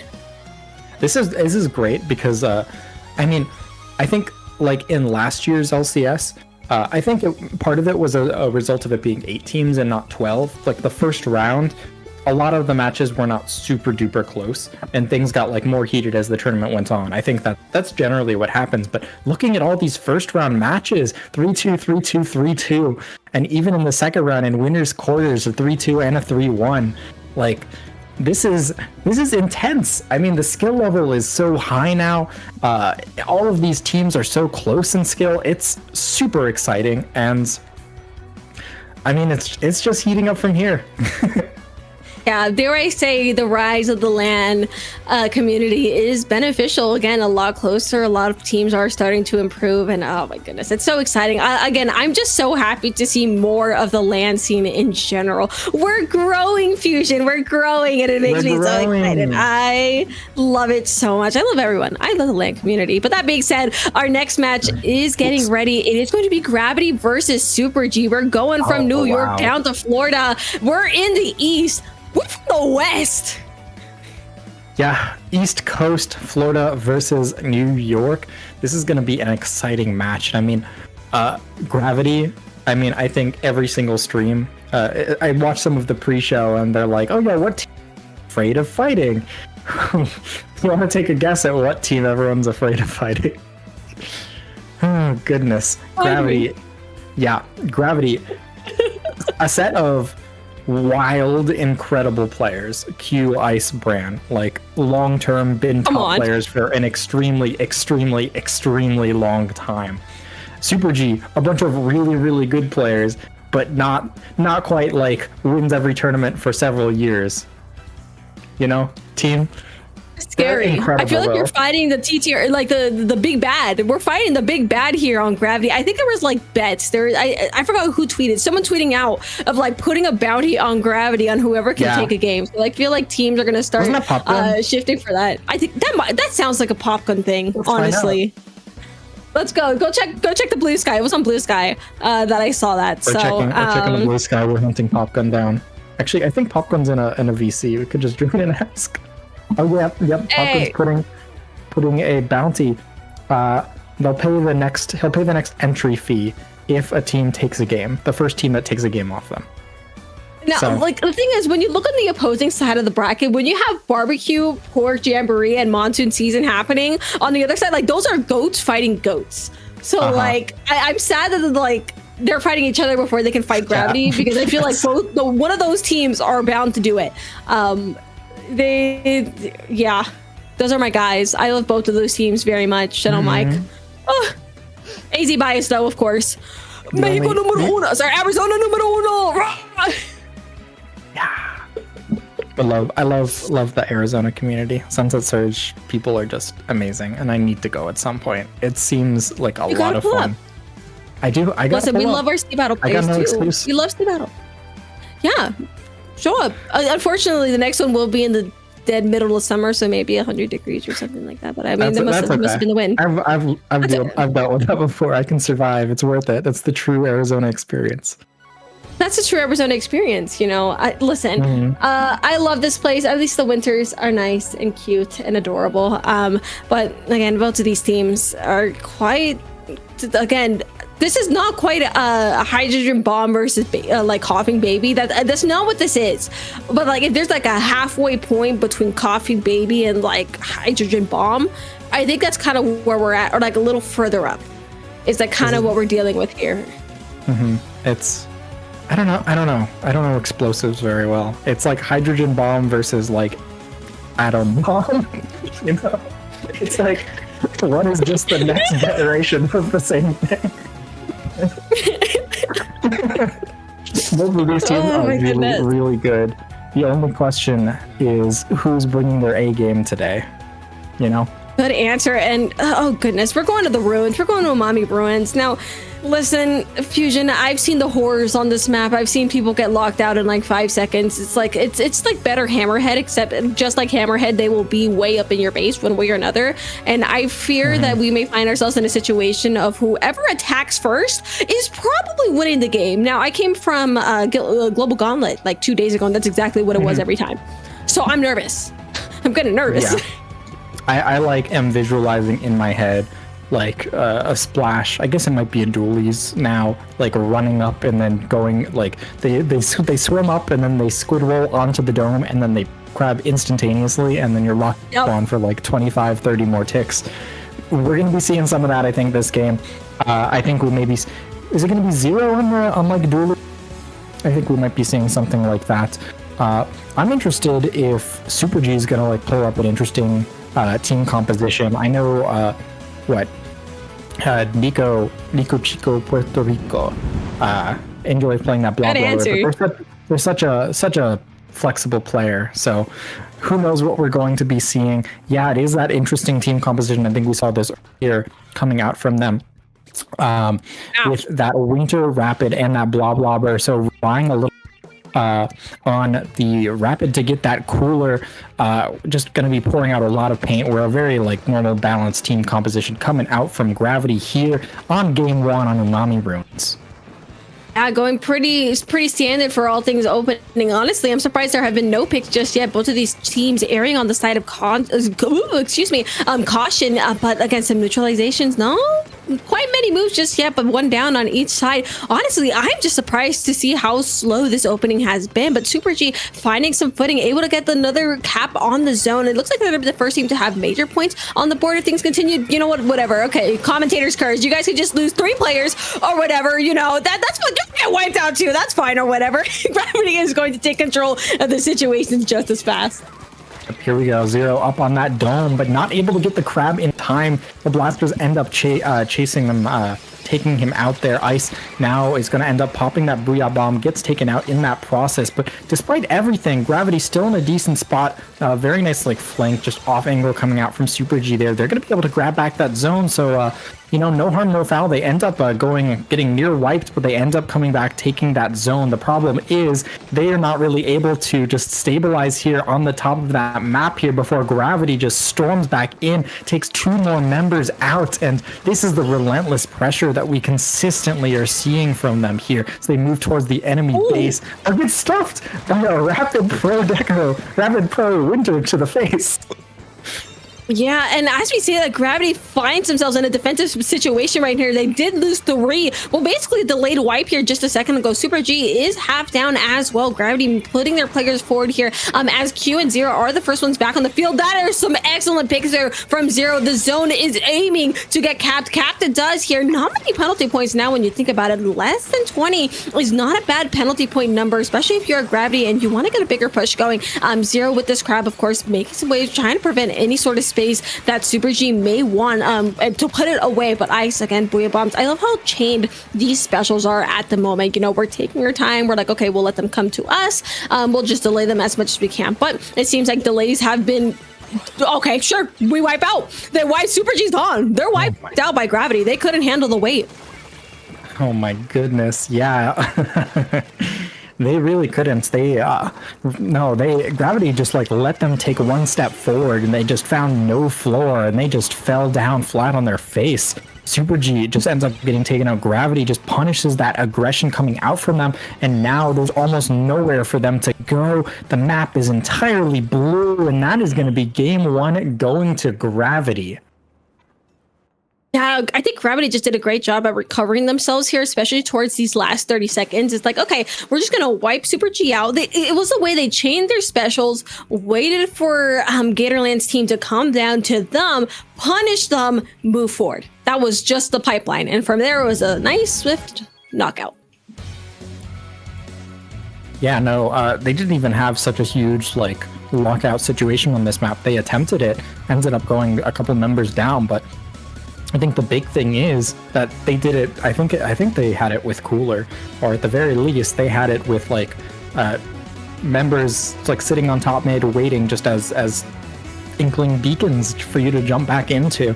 I mean, the risks were all taken like with a fallback plan. Gravity just God, they're so good.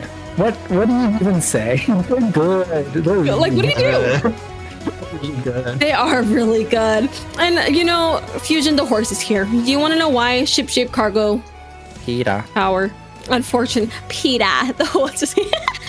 No, like this, if we want to see snowballs, this is gonna snowball. I don't think there's a way around it. There's gonna be snowballing. This is like, I don't know what to tell you. It's just obvious. It's like, is the sky blue? Yes. Yeah. No, I feel like half the times I see this map, it's just one snowball.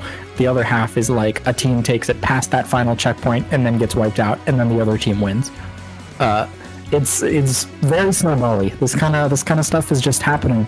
It's wild, and yeah, what do you even say? Like, this is just such a good map. This is such a good map for like snowballing if you can get into the enemy base, especially over that bridge. It's huge. I mean, like, we've been seeing such, I don't know. I feel like some team compositions are very like all or nothing, like, you know, oh, it's all chip damage, and I think Super G's comp is pretty heavily like chip damage, but Gravity is such like a balanced team that it's very hard to like snowball them, because if you don't take out the pencil could like hit you. You know, you can't just like space people out away from the tower. Like if your team is just going to have like you know, if your team, I don't even know what I'm going to say here, but no, I get you. I get you though. Ways to beat certain teams, like for example, you may not be able to just like provide consistent damage pressure over a distance for like Super G if they're not like the Winter Rapid does, but it can't paint, so it can get stuck in ink. But Gravity is just able to like, you know, throw specials. They're able to poke from such a distance, and they're just all very smart, and they know how to maximize the use of their weapons. That is the X factor, though. Blob Lobber can do anything. I know this. I'm familiar. So scared.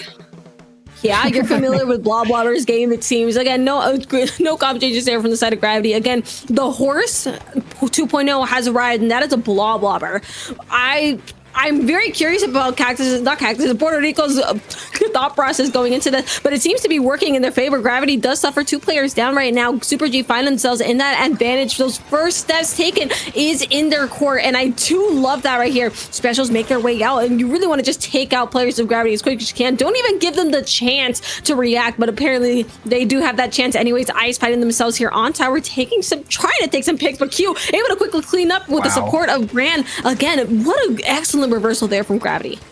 Yeah, no, that's wild to just not be able to take that checkpoint. Gravity doing an incredible job. Q just in the perfect spot, like just out of the reach of the crab, but able to pressure that tower, just in such a good position, just blocking this bridge, not letting anyone cross over it. And now Gravity just going to be able to take that first checkpoint. They're 2 members down. They know to back up, play patient in this instance, and by the time Super G's trying to get in, Gravity has already like rotated a little backwards, create some additional space, and now as Super G tries to storm into the map, they're finding themselves just falling into the maw of the beast here, as Gravity is just going to continue rolling that tower towards that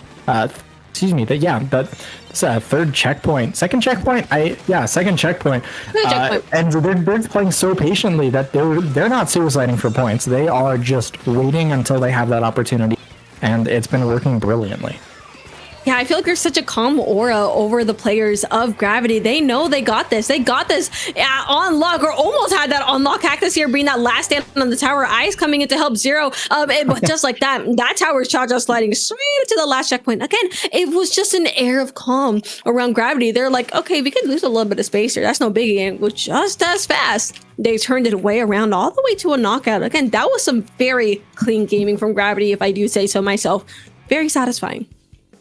Mm-hmm. I mean, it's picture perfect. What can you say about that? It is like, they're backing up in exactly the right moments. A couple members go down, they let the enemy team move in. If they don't move in fast enough, they punish them. It's just brilliant gameplay coming out from Gravity, and this is what makes them such a scary team. Is that they know to turn up the aggression. They know exactly like when to move in. So it's not like they just only play patiently. They're just very smart. They've been doing this for a long time. And no, yeah, definitely. Yeah. And it shows.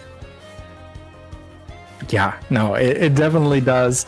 And this is like very dangerous for the entirety of the LAN Championship Showdown. They're such a difficult team to deal with. There's a bounty on them for a reason. Not for the tournament's sake, but for everyone else playing in the tournament. It is scary to face this team, but I wouldn't count. Excuse me. Gotta take a breath. Yeah, good answer. Me too. I wouldn't count Super G out yet. I think that Tower Control can get out of hand pretty quickly. Manta Maria can certainly get out of hand. This is, I think, a map where that pencil may not be quite as good. I think it's a difficult map to try and run it on. We might see something a little bit more interesting coming out of Gravity, but I think, I don't know what I think. I think that this is a fun map for Blob. This is a fun map just in general. I think Rapid can do some cool work on it. Not at all related to the fact that I played Blob and Rapid, but some bias.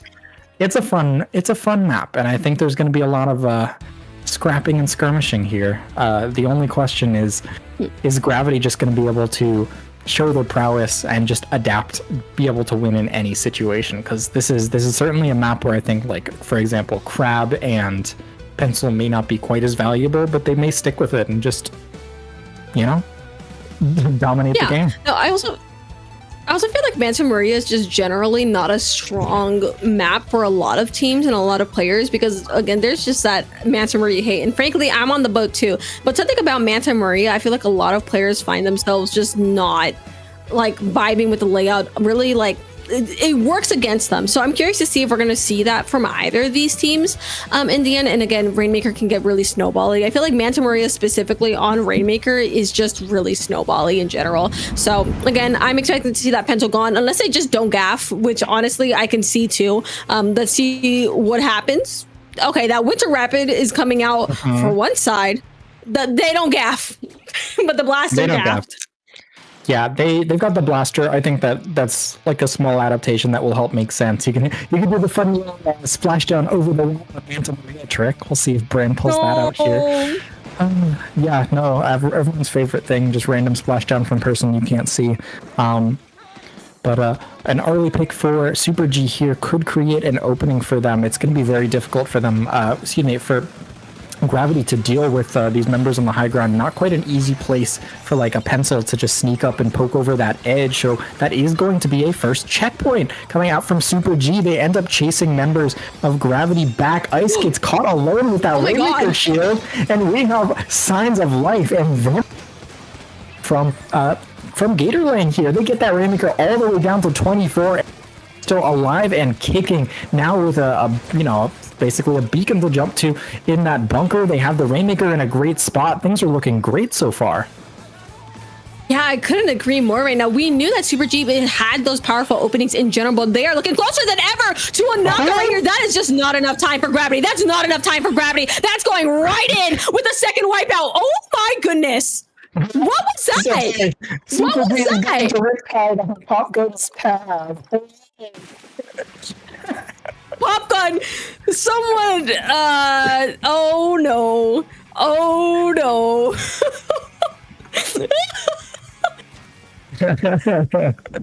Let's go. Huge explosive push. I'm trying to figure out exactly what they did here. Cactus, wow, do you see that? Cactus is at like 1 HP, just managing to roll around. I can't believe Cactus survived that situation on the bottom right. That pick was huge. It's so difficult when the ranker's in the pit because you have to like drop down into the pit, and you can't fall fast, right? Like you only fall fast if you're a duelie. So being able to do that against Gravity, just push into a difficult situation and get the knockout there, that's huge. You don't want to give them a chance to come back into this game. You know, if you give them a chance, they will punish you for that. I'm not okay. They're gonna take you. They're okay. We're not okay. Well, there's the bounty, I guess. The bounty has been fulfilled or whatever.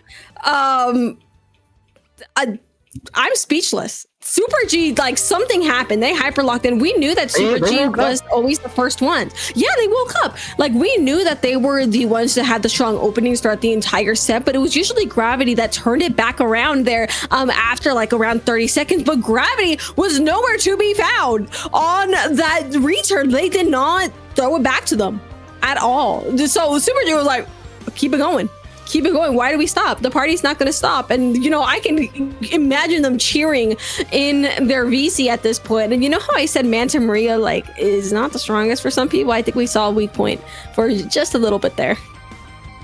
Yeah, I mean, it's definitely a map you can get caught off guard on. I think, like, if you aren't in the bunker, like, if you get chased out of the bunker, suddenly the enemy team gets, like, you know, they get so much extra control of the map just because you lost like one tiny space. So Super D was just able to do a great job taking advantage of. And I mean, we saw consistently that Bucket was able to pressure like over the wall.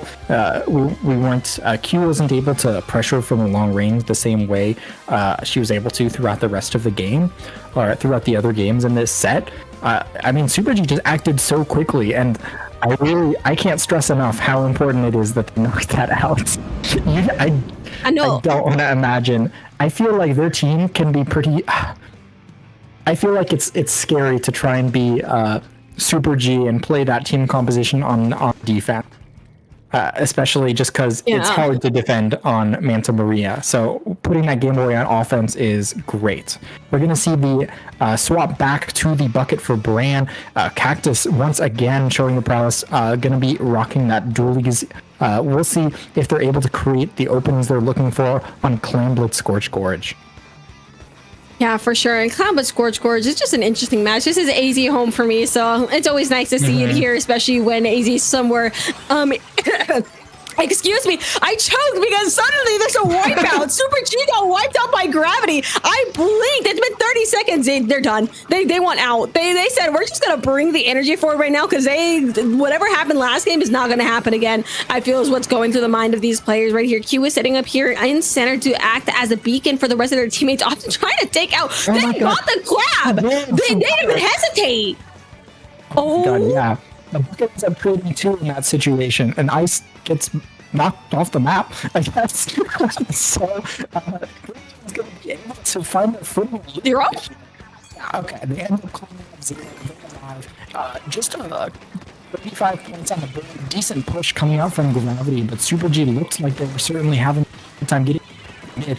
Direct shot coming out from that Crab Tank's going to find a pick. It is going to be Gatorland still having a little bit of a difficult time moving through mid as they continue trying to clean up. But I mean, when Q does not have walls at every possible instant, it is an iron curtain. It's still hard to push through this situation as Ice gets behind the enemy team and finds a pick with that Forge.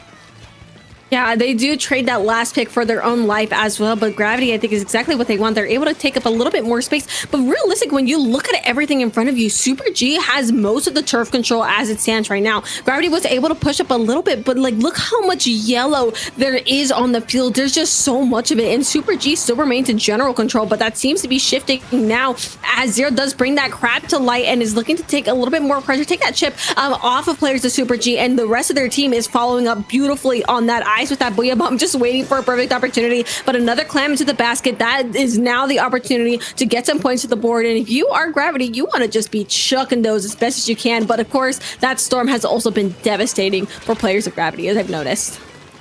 Yeah, it's certainly been, it's a very strong tool, especially since Bob gets it like every 15 seconds or something, but that may not matter because it doesn't get those picks, and Gravity staying alive. Brand has some extra clams. They're going to toss it into the basket. Now just like 4 clams away from a victory, and that's a wipeout. There's no clams in the... So she's going to be able to make it to the basket close. Brand gets them in. That's a couple clams in the basket. Zero has the extras, and the basket is going to close.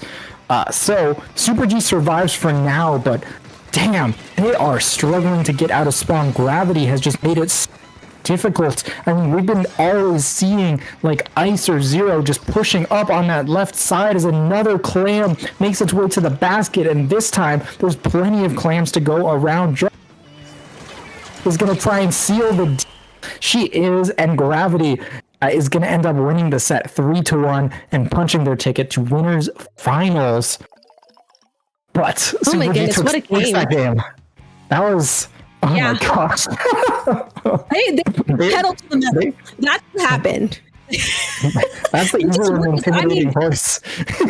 That is the evil and intimidating horse. No, yeah, like I feel like at some point there was just no getting out of it mentally for Super G. It's like by this point of the game, there was just so much damage to the mental at that point. You could see them almost scrambling at this point to just try and force Gravity out of the way. But at this point, they're like, yeah, no, we got this. There is no biggie. That is going right out, and no more clams needed. That's game. And again, winners finals is calling to them, and we're still waiting for the barbecue pork jambalaya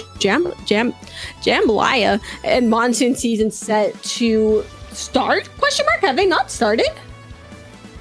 Let me take a look. I don't think they've started yet. What? Oh yeah, let's take a quick peek because I don't know if they've actually started. Maybe it's on the mythical SplatoonTourney 1 channel. Let's see. Maybe it's mythical. Yeah, I think they may be waiting. Is that what's next on this stream? I don't know. Because there's a lot of vicious matches to go through. I think we have another 2 sets here on this channel. It'll be OBT and Cactus, if I'm not mistaken.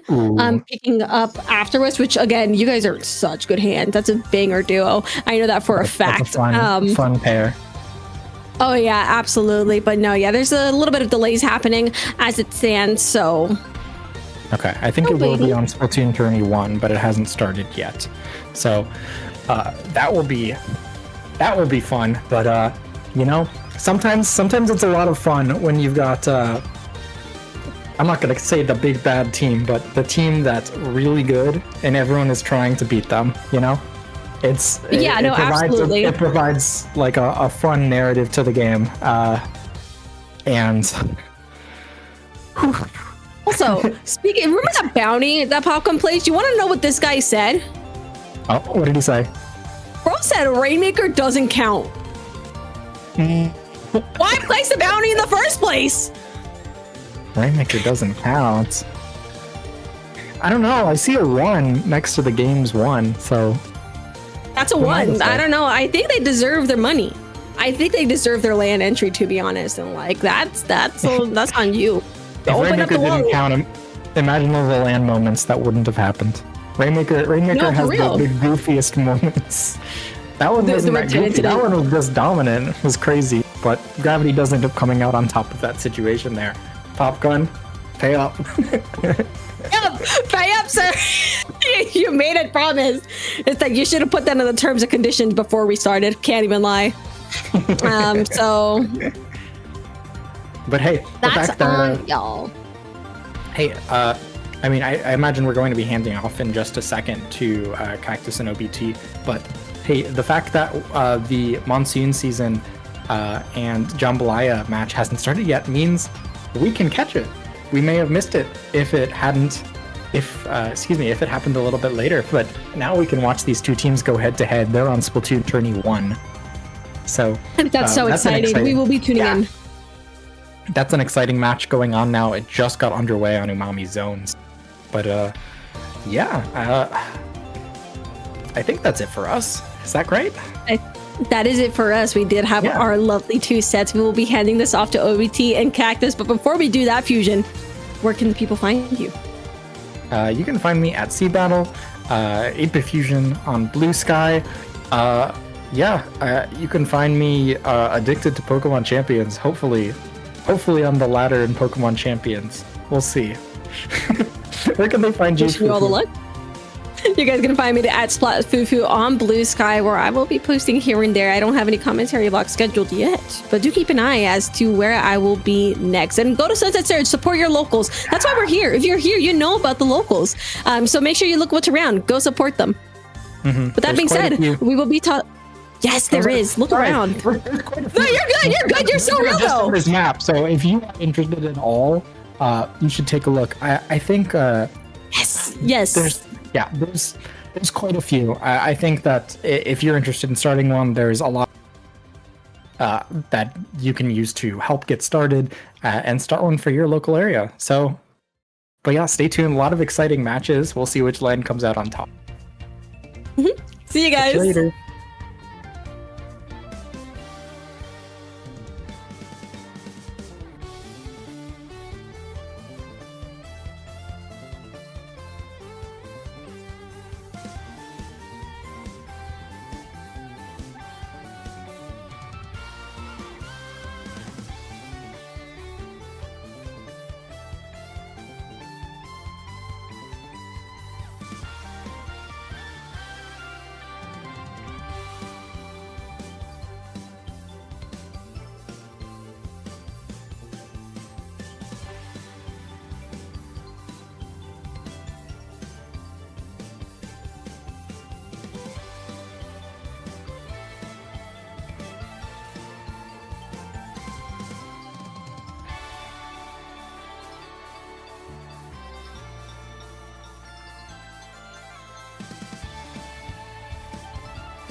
Hello, everyone, and welcome back in to some more LAN Championship Showdown 2026 action. It is your favorite commentary duo, Big Cactus, on the mic to bring you some incredible gameplay. My name is Cactus, joined by OBT. OBT, how are you feeling today, dude? Feeling pretty good. I know Monsoon Season just lost a game or lost a set, but that's okay. They're gonna get back there. So yeah, man, crazy. We get to commentate the 3v4 clutch for the Booyah Bay team. That was it. I don't know if you guys were watching that. Dude. That was literally so crazy, bro. Like Swagger DC'd again, and they were down by they were down to literally by KO range. Like they got pushed to 2, and they were able to go from 40 with like a 20-point penalty all the way down to a knockout. So I'm sure, bro, the people on Shark have got to be feeling good after that. Them and also their whole LAN team behind their back. I mean, considering a win after that, you have nothing to say but the universe is on your side at that point, you know. And we are going to have a coast versus coast action here. It is going to be Shark from Booyah Bay against Super G from Gatorland. Again, this is the loser side of the bracket. So one of these teams moves on, the other will be calling it a night. Lights on out. Taking a look at these rosters. These are some stacked rosters, OBT. Like at the end of the day, like this is your peak Div 1 action. You know, border of Div X type of players on these rosters. Yeah, man, it's been crazy to see this level of talent on both sides, especially, man, I talked about it on the pre-show, but people like Nico Chico, man, representing, throwing it down from Florida, but also, man, just some regulars, 5th Gen Goose Luna, Swagger, of course, with the worst internet in the world. Hopefully that doesn't come back and bite them. But yeah, man, this should be a pretty good set. Again, it's coast versus coast. You have superior coast versus inferior coast. You get to pick which side is which. All right, at home. Yeah, we should get a poll in the chat for people to vote on that, but instead maybe they can get some points for what team they feel like is going to win the event. I mean, everybody knows what team is going to win the event. Bro. Okay, like, it's not hey, they dropped a game. There's an I mean, look, I'm obviously here commentating representing Big Dapple, so of course I want them to win. But at the end of the day, I want some games to be dropped only because it makes it for a more entertaining tournament. But it dropped one. There's obviously more opportunities for more, but we're not here to talk about them. But we're here to talk about one of these two teams finding their way through this bracket, right? On both ends. I mean, Shark again is on a loser bracket run, taking a 3-0 over the Dairy Queen team. Dairy Queen check, taking then a follow-up of a 3-1 that was just seen by over Canada for synchronized, and now we're here. So this is a chance for them to keep going. And then of course Super G only recently coming down here after taking a game off of Gravity, getting the Pop Gun bounty, although according to Pop Gun, Raymaker does not count. So I mean, I'm sure both teams got to be feeling some kind of way about this. We're trying to get them in the lobby right now, but yeah, man, this has just been such a good event. I feel like the sets have been way closer than the last LCS. Like everything has just been like super awesome, and it's great because like if nothing's on the screen, but you can just go to the one of the other like 5 streams that are happening. Yeah, or get that multi-stream link up and just have all of them on your one screen, you know, peeking into the comms, depending on where they are per set, which one you're most interested in seeing. Yeah, I have to hard agree with you there, OBT. These sets are so back and forth. There's so many game 5s. I think we're like behind by almost an hour because of the game 5 actions that all these teams are displaying for us today. So quite literally, top contender, one of the events of the year for sure. Leading us into our set though, we'll be looking at ship-shaped cargo on splat zones. Should be very interesting to see how they see they're going to come in with some strong comps to target this, and maybe some high level DC action for one of their favors. Yeah, man, like I feel like you can't, it sucks too because you can't really sub out like. Yeah, what a day for Swagger to have some bad net. I'm hopefully, Cactus, we are going to see the Nico Chico blob. Would love to see that. Honestly, man. There's a chance. There's always a chance. Also, I just want to shout out the production team for playing Rival of Aether 2 music. I see you. I hear you. I vibe with you. All right. You know, I don't know if you know this, Cactus, but Arizona has literally one of the best rival scenes in the world. Really? At one point, we had like 2 or 3 top 10 players in Arizona by ourselves. Okay. Listen, y'all are cooking up some devious players over there. Just in that one though. I feel like Splatoon, we're close. We're close in Splatoon. So hopefully we can see some more of Monsoon. We're gonna pray that they win so we can commentate the next set. But I don't know, man. It's a West Coast team hit on the other side. It's the what's it called? Sea Battle versus the AZ people. So very unfortunate, very close people, but you know who I want to come out on top. I was gonna say, and listen, they have some contenders, right? Monsoon season is not going in probably, expecting a 3-0 after the bat. We aren't practicing again. That like OBT said, that team from Sea Battle is with a strong roster on their own right, and have had I think 2 sets today alone of reverse sweeps, if not really close. So they're already bringing out some strong action, some strong plays, because they have really strong players. That, I mean, one of their players, Kronos, just placed second yesterday in the North American League 2026 with Content Cat, their friend pickup for that league event. So I mean, strong players all around, and it shows bright, and they're deserving of this spot here in the LAN Championship Showdown 2026. So a lot of fun stuff ahead of us. What a weekend for those people, bro. Dude, yeah, can you imagine? Into LCS. God forbid they did anything with like the gamer gauntlet. Oh, this has been a crazy weekend. Just one random weekend at the end of April. I would say this whole weekend has been nothing but high level, high contending Splatoon. You had Global Gauntlet, you had North American League, you had LCS that we're here right now with. This has probably been the best weekend in Splatoon history, or at least at the top of there, right? It's on the list. This has been insane for all measures of the Splatoon scene. And both me and Cactus started playing at the end of Splatoon 2, which was let's just say that was not the most fun time in the world, but I think it's so awesome. Missile spam, baby. Missile Ray was the only thing, man, that I knew. But I just feel like it's so awesome to see this many events happening this late in the game's life cycle. And obviously, cool thing as opposed to my former game, Smash, is I for sure know we're getting another one. Like, it's not a question. Yeah. Like, I know we're getting another one eventually after Splatoon Raiders. Which I also look forward to. But yeah, man, like, it's just been like just a banger weekend. It's just like so many like high level sets. I will say, I do think it's funny that on the global gauntlet for the NA side, they're like, this team won 10 games, not even sets, games. Yeah.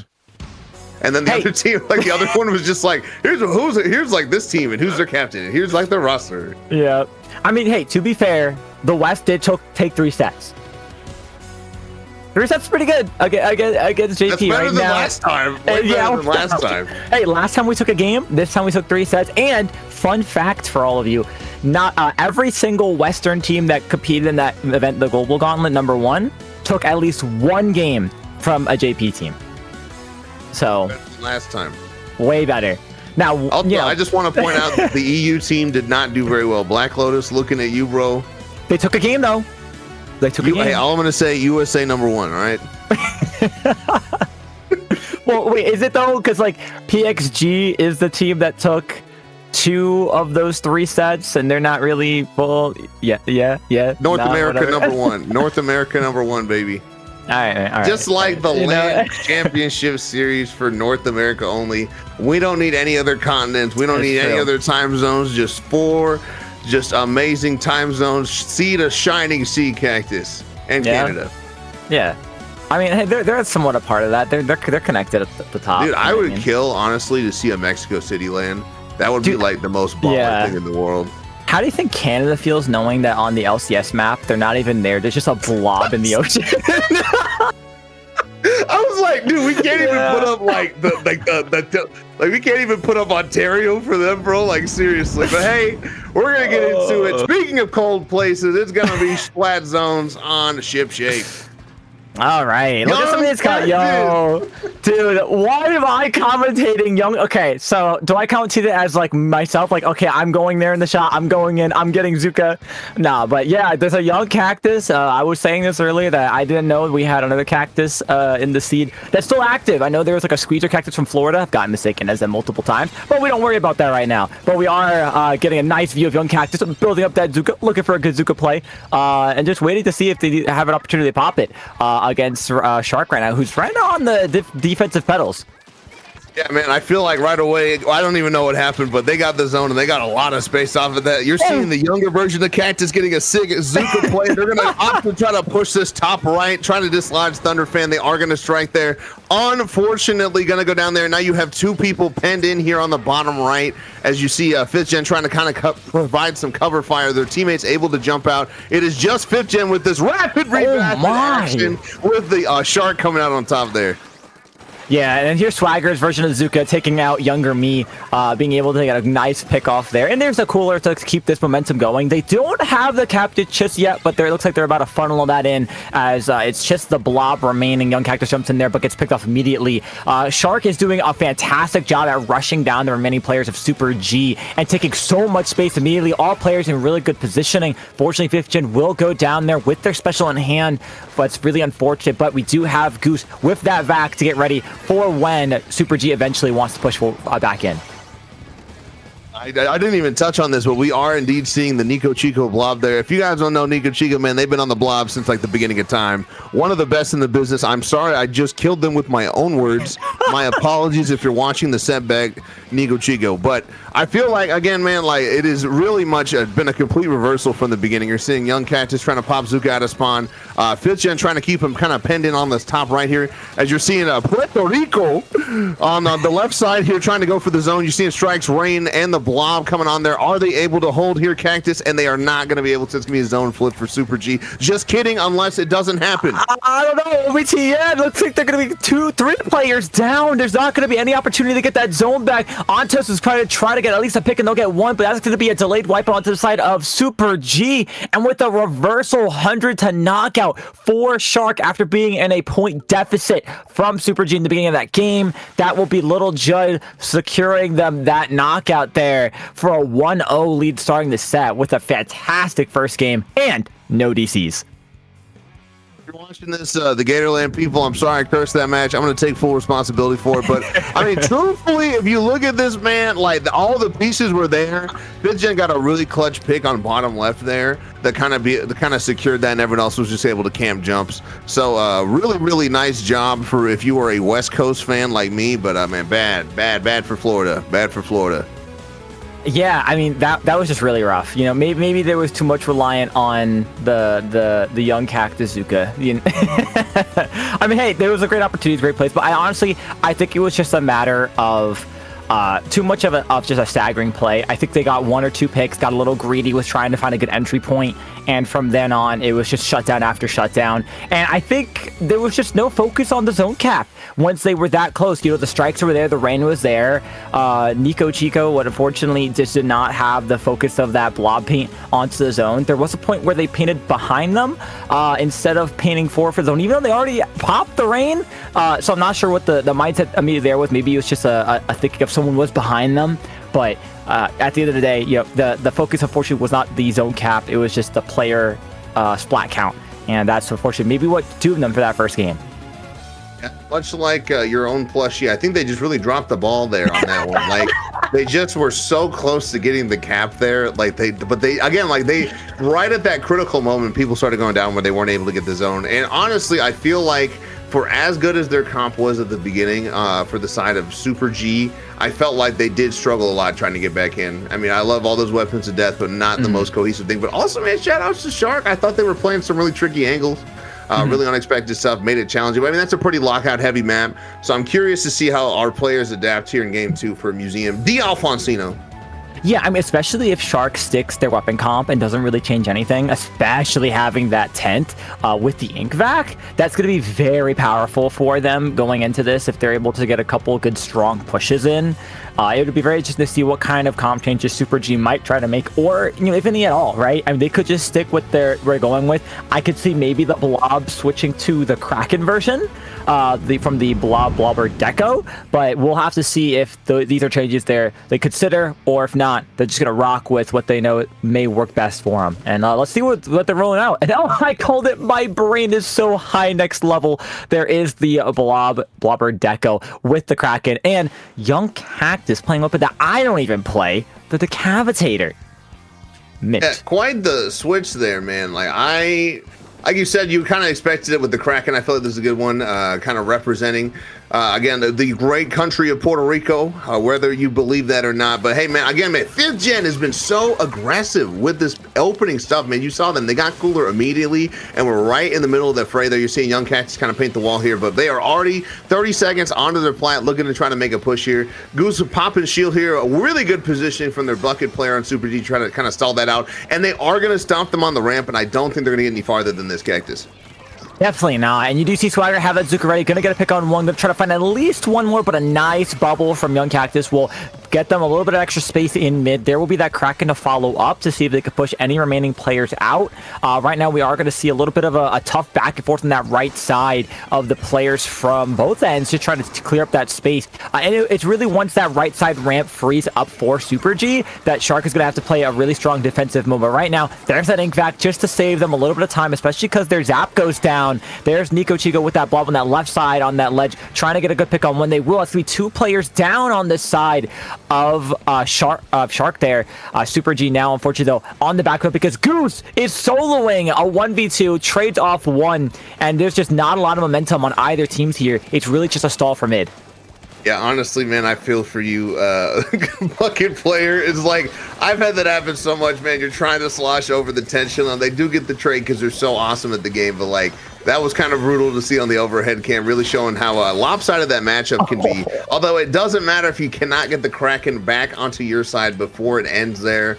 But yeah, and again, this has been almost a complete reversal. Now you're seeing members of them pushing up, but unfortunately not able to string anything together. Members of Shark are moving up here, and it's pretty much gonna be right back to mid with a huge stagger coming out from the side of Super G. Yeah, and you know, OBT, we are 2 minutes into this game and not a single team has scored yet, but this is one of those kind of things you expect from 2 powerhouse teams we're seeing right now. Such strong back and forth, especially after that first game. We will see the Rapid Blaster go down on the side of Super G. Shark now has that ink vac ready, and they're going to ink vac against Cactus, but no! Young Cactus gets 2 picks, using that Decavitator very strongly there, using its advantage of being able to just slice right through pretty much anything, whether that's an ink vac or, you name it under the sun. And we are going to see that Crack could get a pick on Goose as well right through their tent shield. So right now it's just a nice defense played switch to offense for Super G, trying to see if they can get a push ready on their own, especially after taking down Swagger with that splatter shot. Yeah. As you see another trade come out for the Rapid Blaster duos, man, I just cannot. That sucks so much when you pop back and the first person that comes into your field of vision is that sword player. And that enabled, again, that stop to the push, like you said. And now, look at that. Finally, at 3 minutes in, we are going to get a basket open. They don't have any other clams. I'm not sure if they're going to be able to get stuff. It is just Nico Chico trying to get in there, getting one, going up top, trying to find another one. They do get more clams, and Nico Chico looking comfortable up here. They do get chopped up by 5th Gen. But, man, look at all that mid-control, Cactus. It's going to take a lot of effort to try to get that back into the color of blue. That it is, and Goose is already doing a great job stalling on that right side with the 10 umbrella. Unfortunately, it's just not too much momentum is being played off it because they do getting poked out from the Rapid Blaster. And I mean, I like that they're playing this side though. It gives them the opportunity to push for more space. They will get the slosher down the other side of the map. Goose will try to play on this player here and we'll get the assist. Oh no, OBT, that's 3 players down. It's only Nico Chico left alive, and this is going to be a very dominant push from Shark that we didn't see from Super G, especially because they had that massive player advantage now. Down to 50 points remaining already, and a couple more clams to follow it up. This might be the end of that push, that they can find their way in on the side of Super G, but a lot of players just getting chipped from so much just random stray ink splatters getting tossed at them. They will get 2 players down though, the last 2 players of Shark jumping on out. That will be the end of that push, all the way down to 26 and already close to another power clam from their Zap player. I feel like you saw a little cheeky extra 2 claims coming from the courtesy of Swagger MC. I think they were able to get on the grace there. But man, look at the speed and the response here, Cactus. Super G not wasting any time, hunting down the remaining members of their really good bubble there to try to punish the 10 shield coming out. It doesn't matter though, gonna get shredded by Young Cactus Suzuka, as you see both of the long range weapons are waiting in mid with their power clam, and unfortunately Nico Chico is gonna have to drop one of those to kind of just pop Kraken to save themselves. But again, they are down but not out. Cactus 13 seconds left, seeing what's going to happen. Oh boy, we're counting it down. They will get the extra 20 seconds of overtime because they do have that power clam. But unfortunately, down goes the Decapitator. It's a nice trade-off from Swagger, though. There's going to be the Ingvac to try to be a good defensive usage. It will pop near that ramp section, not allowing for that immediate push from Super G, but they're going to try to find an opportunity to push on the side. Here comes Young Cactus getting down Goose, looking for another play. There's the bubble. They're going to score one power clam. Looking to follow with a couple more clams. They don't have too many more to their name, but they will pop a Kraken from Nico Chico to try to get up space. It's going to be 2 players down. Make that maybe one more onto the side of Shark. 5th Gen goes down. Another 1 or 2 clams to their name. Young Cactus is going to try to jump on in, but unfortunately, they get shut down on that block, and that's going to be the end of that push. Overtime cannot save them anymore, and Shark will take game number 2 with a relentlessly strong defense against Super G. That honestly, if you guys like look at the sports graphs for like percentage of like how sure they're gonna be, like if someone's gonna win a game, I felt like it went back and forth like so fast. Like at first I was like, oh my gosh, dude, Shark is like seriously like they're not gonna be able to defend this. And then honestly, I think the big one here was especially like right here when 5th Gen dropped, I was like, oh, this is so bad. But then right at this moment, they were able to wisely spot the block jump and kind of pick off Young Cactus there, and that was pretty much curtains on that push. Yeah, I mean, the great play there was Goose on that 10, blocking off that left block section there so they can't jump in and try to stall it out. I definitely felt they had the means to start the push, but they didn't have the economy, the clam economy, to have it a consistent and steady follow-up push. It was just kind of like, we're going to just open the basket. We don't have the clams necessary to keep it going, but we're sure going to try. And try they did. I give the props. It was a really strong effort. But when you just don't have that clam economy, especially when you're fighting a deficit of the other team pushing down to 26, 27 points, I mean, it's just so hard to find your way back in from there.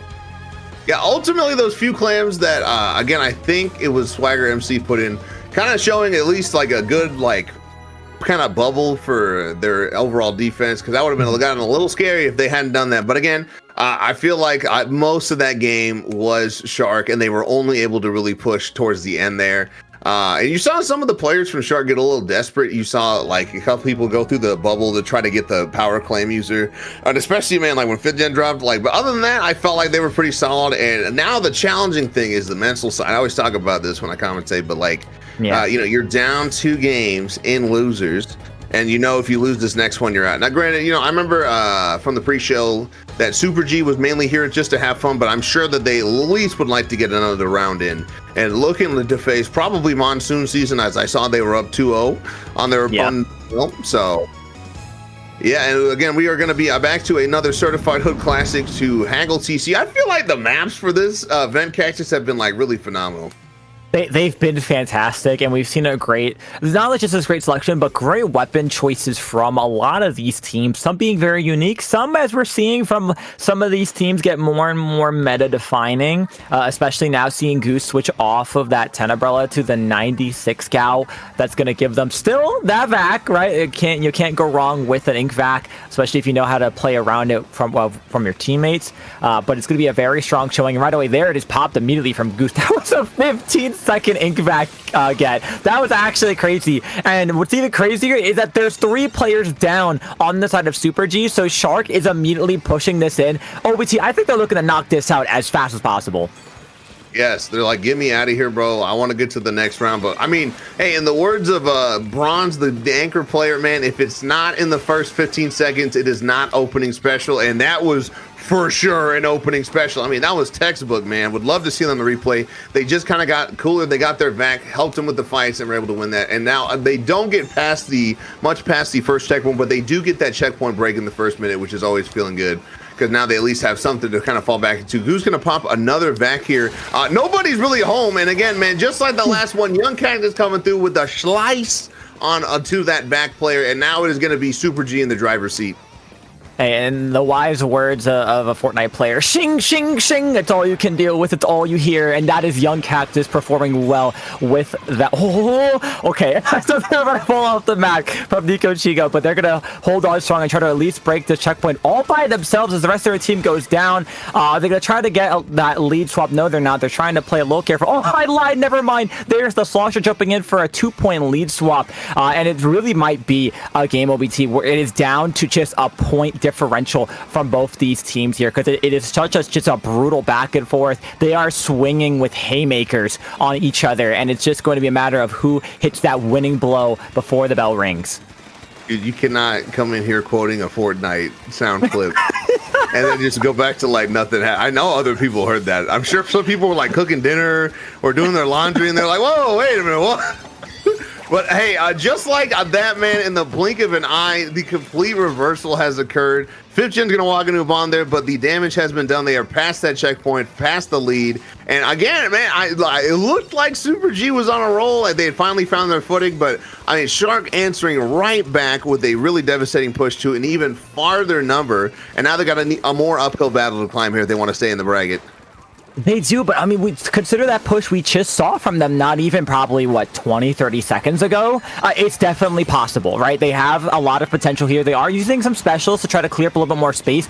I don't really like that they use that bubble a little early on that left side, especially because Swagger's going to come from behind and flank them out just to stall out this tower, but it will be Young Cactus with the follow-up with the help of another teammate to get that pick right off the bat, and we will have an opportunity here from some more specials to get built on up as the players from Super G finding some good angles, some great ways to try to capture all these players on the side of Shark, but with a nice ink back from Goose coming on in here, and Strike's trying to punish the rest of these players out. Swagger will get caught, and Swagger's gonna DC, and there they go, floating into the universe, never to be seen again, and this might be the opportunity that Super G was waiting for. Unfortunately, had to come down to a DC, but sometimes that's the way the cookie will crumble, and La Suzuka shot takes out another player, and a 3v4 gets stopped here from the side of Shark, holding on with a 3-point differential. OBT, what is happening?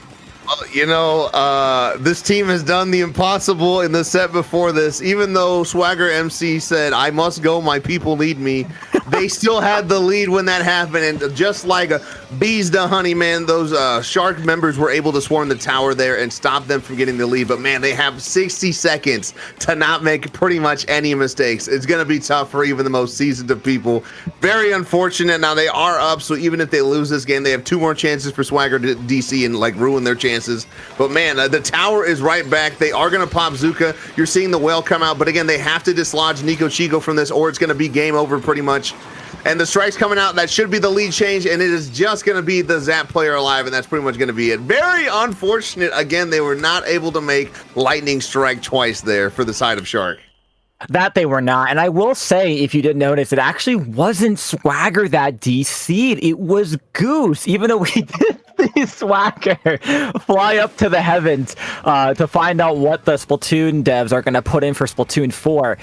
Maybe we'll get an answer from them one day. But other than that, yeah, I mean, just unfortunate scenario. There was the DC. They got two strong games before it happened, but there's that opportunity for Super G. And, you know, you hate to win that way, but that means you're still in it. You have a shot. You have a chance to begin the reverse sweep, even if it started off with an unfortunate DC scenario.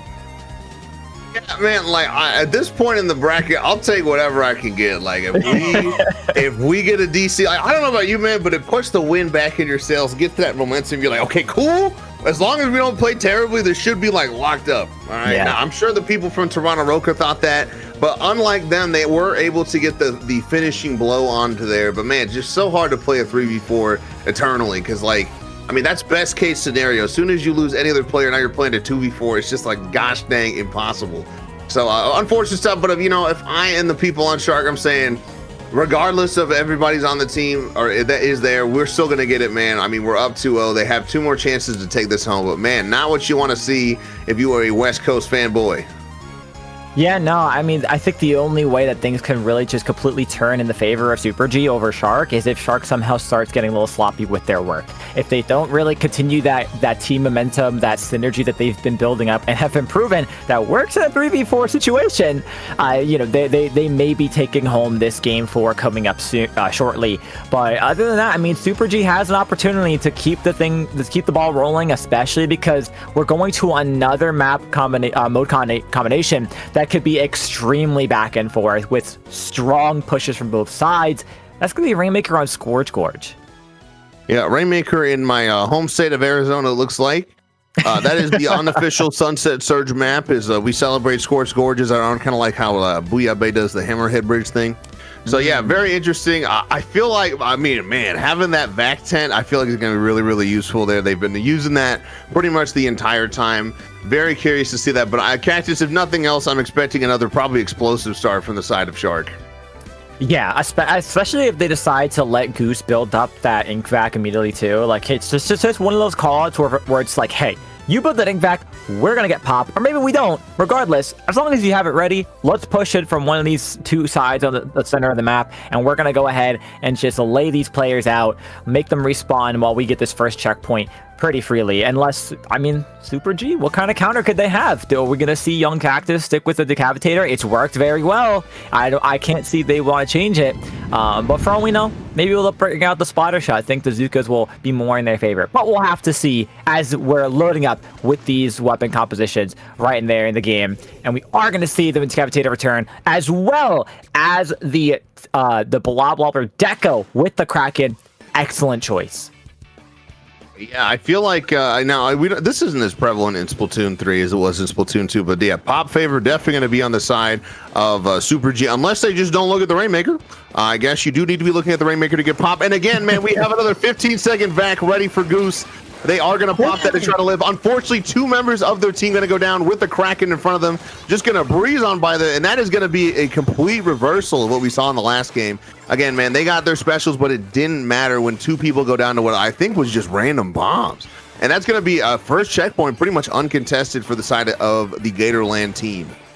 Yeah, and I mean, I love first of all, I can't believe that Nico Chico lived that Rainmaker checkpoint. And right away, this is a steamroll right now, OBT. Unfortunately, we will see the member of Shark stall it up by grabbing it, trying to reset it, but will not be enough. But we will see that they're going to grab it and run for some massive points. They can just dodge that Zuka in time. Unfortunately, some more players will dive down that Rainmaker, risking their bodies for that play, and it will be a really smart play as well. But again, just look at this aggression that they have. Cooler's already popped out as well, so they're going to be able to keep respawning and constantly keep this aggression up. Looking to see if they can get even more points on the board. I don't think they're going to be done with this push at all, OBT, until they're all wiped out on the screen. And Rainmaker is one of those games where like you lose nothing from you lose nothing from kind of just playing this really super aggressive style at the beginning because there's so much time. But again, you're seeing the power of having a lot of popping power. Both the teammates on the side of Shark were forced to back out there once they knew that they didn't have popping power. And now you're seeing Nico Chico go deep into their base. Gonna be punished for that. Looking at trying to get something gets onto this Rainmaker there. And again, the members of Shark are wisely gonna push them and bully them back to mid. But man, the damage has been done. They're down to 31 is the team of Super G. Yeah, and I think this was the opportunity that they were waiting for. Just get enough players down, stall out that pop. It was just the slosher on the side of Super G that was just trying to get that Rainmaker pop all on their own with their strikes. But when you have a 3v1 scenario, it's just not going to go in your favor. But what will go in their favor is this Rainmaker pop, because just they were faster to get back to mid, faster to take a lot of this space that they've been waiting for. OBT, they're taking that last win and they're absolutely running with it and have so much. This is like a different Super G. They feel so much more aggressive, so much more confident in a lot of their plays, and they're looking for more opportunities to try to get on in. And right now it's proven to be fairly well if they could just try to keep this up, not just the offense but now the defense.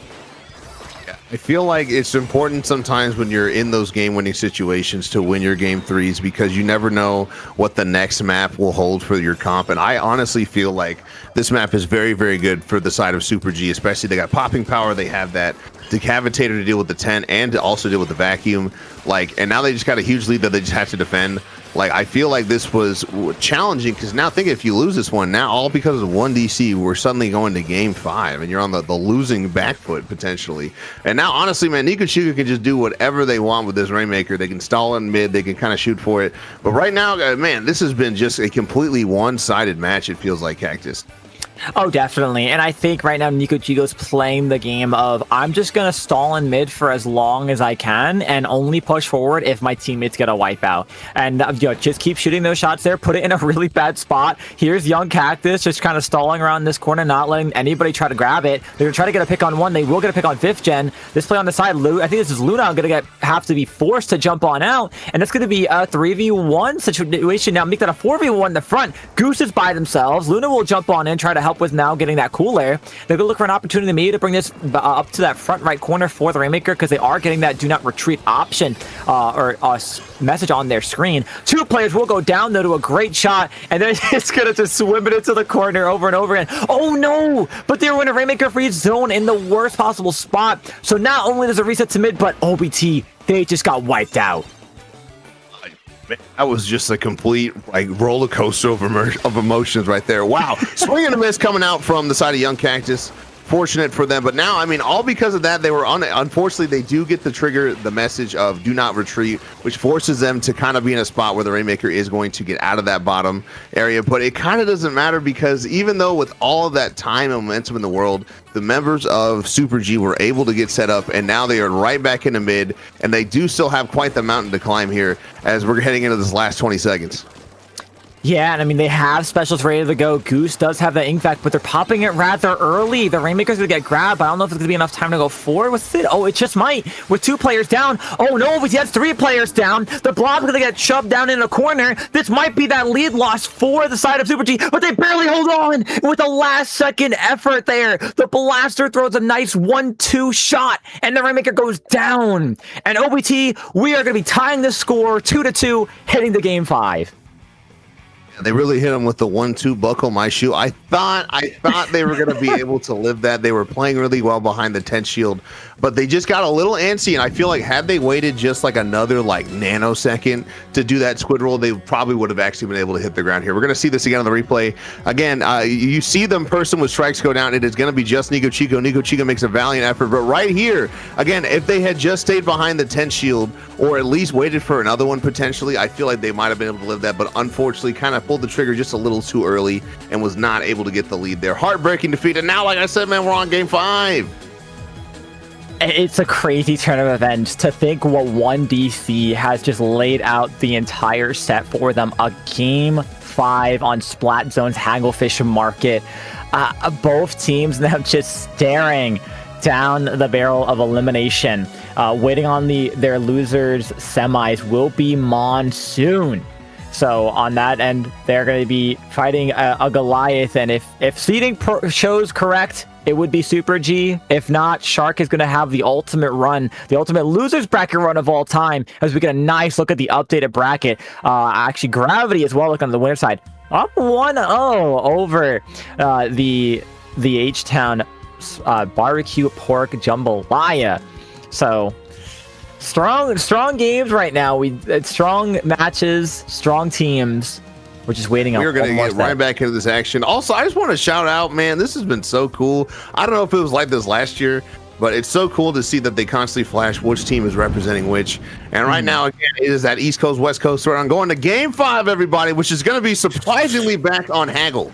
Oh boy, I'm so excited. Let's see. Wow, we're back to the regular Blob Wobbler, and no comp change really from the side of Shark. So, besides the Blob switch for Super G, I mean, both teams enjoy what they're running. They know what's going to work, and they're just going to keep it going. And I'm really excited to see how this turns out for both these sides. Again, on Splat Zones of all things, both teams fighting for the zone. It will be Shark getting that first bit of control. Goose now having the opportunity to have their attention go forward and try to push on forward. Swagger with that Zuka trying to find a close player, and Thunderfan will go right on down. 2 players down for the side of Super G, and Shark is leading the charge.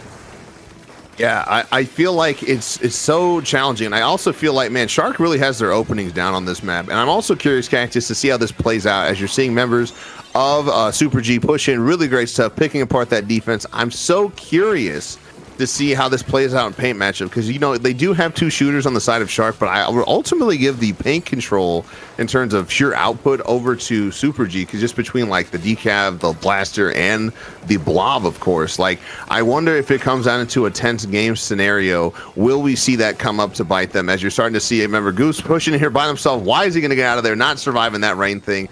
Unfortunately, Swagger MC going to go down there, and now we have passed the 50-point mark. You got to start sweating if you're Shark. Oh, they're sweating, because that is going to be a wipeout on the screen. The start of that push, OBT, was Young Cactus going in with the decav slice and dice against Goose with that ink vac, and now there's really no specials to their name. Ontos is going to sit on that top ledge and try to stall out these players. Swagger's going to barely go down. They're going to reset Young Cactus. It's just going to be a nice pick and an unfold. It is now player for player going down. Another delay wipeout on the screen, and Super G completes the impossible, OBT. A reverse sweep against Shark, and they're moving on to losers semifinals.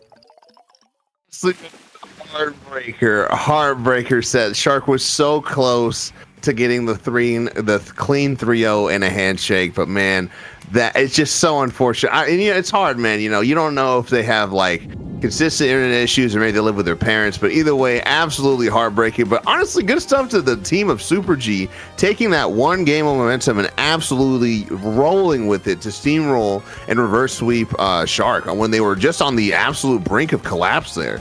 So nice stuff to them, and it goes to show you how powerful winning one game when you're down can be, especially in the right hands. But as we're looking at this lineup here, it is going to be another East Coast West Coast throwdown after the West Coast team hit of Monsoon Season 3-0 over We Aren't Practicing. So yeah, very excited to commentate again. My state's representative. Hopefully not their last game. Hopefully not their last game on that one. But I believe in them. I want them to go all the way. Yeah, I mean, we're barreling down right now some East Coast, West Coast finals opportunities here. I'd love to see what happens against Super G and Monsoon Season. Against Super G, they not that specific team, but that LAN, Gator LAN, was the winner of LCS last year. We're seeing some of these teams be in similar positions to last year's bracket. I'm going to have to love to see after this event a comparison to how the bracket last year looked to this year, because I feel like we're seeing some very similar finals for some of these teams. On the side of the winners bracket, Big Dapple is taking a 2-0 lead over H-Town Splashdown, and whoever wins this matchup that we'll be commentating will end up fighting, unless a reverse sweep happens, we'll be fighting the side of H-Town in the losers finals. Absolutely, and it's very, very interesting. Just because, again, I just did the pre-show, man, so I know all this. But Gatorland's team was, I think, the top seed, or was just a really strong team. It was My Little Henlo, and pretty much none of the people that were on that team are on Super G. So I feel like Super G just happy to be here right now, man. But yeah, man, they're going up against the current, I guess, finalist from last LCS, which is the Sunset Surge one team. But yeah, I'm so curious to see how this turns out. We might be going to a slight break. So if we are, hey, don't go anywhere. We will be right back, everybody, with some sick LCS action.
All right, welcome back, Squids and Kids. This is going to be the losers semis of the LAN Championship Series. I am still OBT, and I'm joined by Glitch Cactus with whatever the Big Dapple mascot is named. It's Gala, and also, yeah, your favorite commentary duo, Big Cactu on the mic, baby. That's right. We're excited to bring you losers semifinals, OBT. Monsoon Season versus Super G. Sunset Surge versus Gatorland. West Coast versus East Coast. Your hometown land that you love, and not mine because I'm over at Big Dabble. But I'll still enjoy the East Coast. I mean, this is really battle of which state is the hottest, man. And like, oh yeah, yeah. Oh my gosh, man, we got dry heat versus literally the worst thing in the world, Florida heat. That was terrible, man. I went to Disney World and I was like, this is terrible. How does anyone live here? And like, don't get me wrong, the dry heat is pretty brutal, but oh my goodness. So hopefully, man, it's going to be heat versus heat. Should be a pretty fuego match, if you don't mind me saying, Cactus. Well, let's introduce the teams. We got the classic, man, Pepe, Nightmare, Simo, Shiny. Again, after a hard loss to the Texas team, I'm sure they've recovered themselves versus, again, not Taco, but Taco, Nitro, Tacos, Nico Chico, and Zach, their sub for today. Yeah, very strong rosters again on both sides. And again, we're looking at again seed number 3 Monsoon Season versus seed number 4 Super G. And with the way these teams have been competing all day, it's clear to see why they were put so highly. Of course, following behind from behind in front of them is Gravity and Barbecue Pork Jambalaya. But yeah, I mean, just regardless, these two teams strong contenders to take on the losers finals match and then potentially have a shot at grands. But first, they must go through each other and send one another home. I don't know about that line, but you know, we're gonna get started on. Tell them to turn off their Switch. Send them to bedtime. Kill these guys.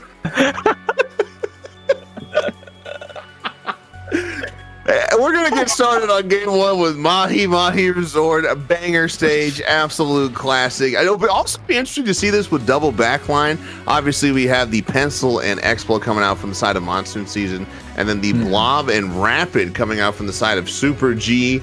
So yeah, I honestly do not pity the frontliners, but I also don't pity them at all because they're going to have so much paint to work with on both sides. Yeah, for sure. It's really going to come down to a matter of which back to midline comp is going to be stronger against each other here, as well as the players that are on both sides that are controlling those weapons. And from what we've seen all day from, again, both these teams, they both are highly capable. But now it's an opportunity for them to go against each other. And who is going to be able to put that pedal to the metal when it counts the most right now? And the first map we're going to be going to is Mahi Mahi Resort Splat Zones, a map mode combination that I know both these teams are definitely excited for, especially with their comps. Also, shout out the name Mahi Mahi. Cactus, do you remember the team Mahi Mahi Monsoon? I don't think so, no. Dude, they were around like when we had just started playing Splatoon, and I'm very interested, very curious to see that lends itself to Monsoon Season. By the way, if you don't know what Monsoon is, it basically happens all over the world, particularly in Arizona. Basically, the summer rain is just really, really intense. A lot of thunderstorms on that one. It also happens in places where there's a lot of high humidity. But either way, Monsoon Season hopefully going to put a damper on the Florida Sunshine team of Super G. We're going to get right into this action, Cactus. Here we go. Both teams loading on in. Get a great look to see what these comps are going to be from both these sides. Here we go. Rolling on out. Pepe on the classic shot. We are going to see the Explo Pencil as always. And we do see that bucket with screen from Simo. So it should be very exciting there. And the comp from the side of Super G, we have seen time and time again, especially from that last previous set. And Young Cactus already being the first player going down. Unfortunate case there, but Simo rushing on forward, helping get another pick there, or assisting for it at least. They are being relentless in this first 20 seconds, OBT. Young Cactus looking like old Cactus, running in and dying immediately. What? This guy. But, you know, Splashdown going to be kind of futile there. You're seeing Young Cactus try to redeem themselves. Why is he going to back up? Not going to go down to that bomb there. You're seeing them kind of poke at the people on snipe. But, man, I would be so careful being with them kind of expose this exploit. And they're going to fall in the water. Not what you want to see if you are a Young Cactus fan. Definitely not. That's unfortunate. And there's going to be Pepe taking a nice pick onto Thunderfan on that corner. Looking to see if they can take another play with them, and it'll help assist it with some help from Shiny there. It's just going to be right now a very strong contest for mid. Super G doing a great job of trying to hold this zone forward. We'll see him popping that screen, so give him a lot of great opportunity to try to push on it. But Cactus getting a nice pick on one. Pepe trying to see if they can follow up, get at least one trade with it. They will help get some attention pulled so they can get a cap on that zone, but ultimately right back into the hands of Super G. Yeah, and very scary situation, kind of avoided by Shiny on the left-hand side. You saw they got cornered by the Cavitator there. Simo was able to bail them out, but they were not able to save themselves. As you're seeing a trade for long-range AoE versus long-range AoE. They do have man advantage. Pepe gonna go down in that Zuka, as you're seeing Antos kind of bother Shiny on this left-hand side. The clock is ticking down, and I think you might be seeing a disadvantage of the pretty much double short line into double long range or mid range comp coming out from what is that, Super G. Simo are gonna pop screen here, trying to get something done. They do need the cap, they do get it, but now again, still got some work to be done here. That is, and it will be Nightmare getting a great splashdown pick on it to Young Cactus, and it's going to be, unfortunately, not a trade that they were hoping for onto Antos. Those strikes being popped, trying to get rid of Shiny, but it will not be enough, and they'll go down themselves. Those strikes maybe should have been a little more focused towards that zone to at least stall out, but now it's going to be regular points counting down for the side of Monsoon Season. Azuka from Pepe will get two. Can they get a third shot with it? They see where the player is weak, and they get a third. Pepe now with that flow aura state to their name and a nice little reset. Oh no, things are tumbling down for Super G. You know, honestly, that's the Pepe Zuka I like to see. Anyone familiar with Pepe's game knows their Zukas are unmatched, and that pretty much single-handedly got them the lead right there. They are not able to hold. Shiny is still in here trying to get bailed out by Nightmare, but again, damage has been done. The lead has been switched, but man, what a great play from Pepe. I think they're back to being warmed up right now, Cactus. That they are trying to see if they can at least hold up a little bit more space from the side of Super G. It's not going to be enough. Young Cactus trying to find maybe a good opportunity to find a way to get at least one pick on the board, but they'll get picked off from Shiny at a great angle. Nightmare jumping on that right side, getting one. Looking to see if they get two, and they will. Thunderfan will go down. Make that a delayed wipeout as Nico Chico will go down as well. And that now it's going to be Monsoon Season having a really great positioning. Shiny sitting up on that snipe there, helping get another pick as well. And Pepe with the Zuka locked and loaded, seeing if they can find at least one pick on the board with it, sitting on that low left side. And with only 15 or so points to go, I don't know if Super G has enough time to get in and cap that zone.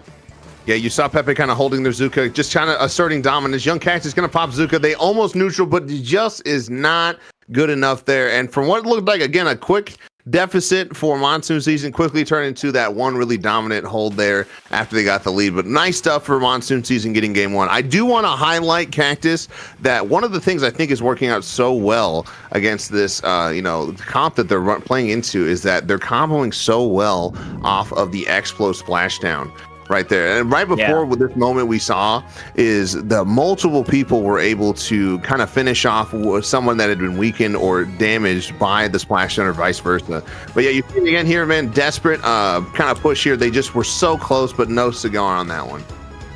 No, absolutely. And overall, I think it's also just a lot of help from that chip damage, too. Once they were able to get a little comfortable, right? Once Monsoon Season was able to find a little bit of footing and find out the rhythm that they were looking for, which really was some help from just the Explo and Shiny, just getting a lot of nice chip damage onto multiple players. We really saw that team shine bright there, right? We really saw them have a great opportunity to get a lot of great picks, especially Pepe at the end there, getting that Zuka pick onto the Slosher player on Super G, allowing for no ink strikes to go on out and cap that zone or stall it out any longer. So that was a great game one and a little familiar for Super G being downer in the beginning, but if it's anything how their runs have been so far, a potential tie match or a reverse sweep could be in their favor. As right now, we're looking at the next game they're going to be getting ready to love into, Rainmaker on Humpback Pump Track.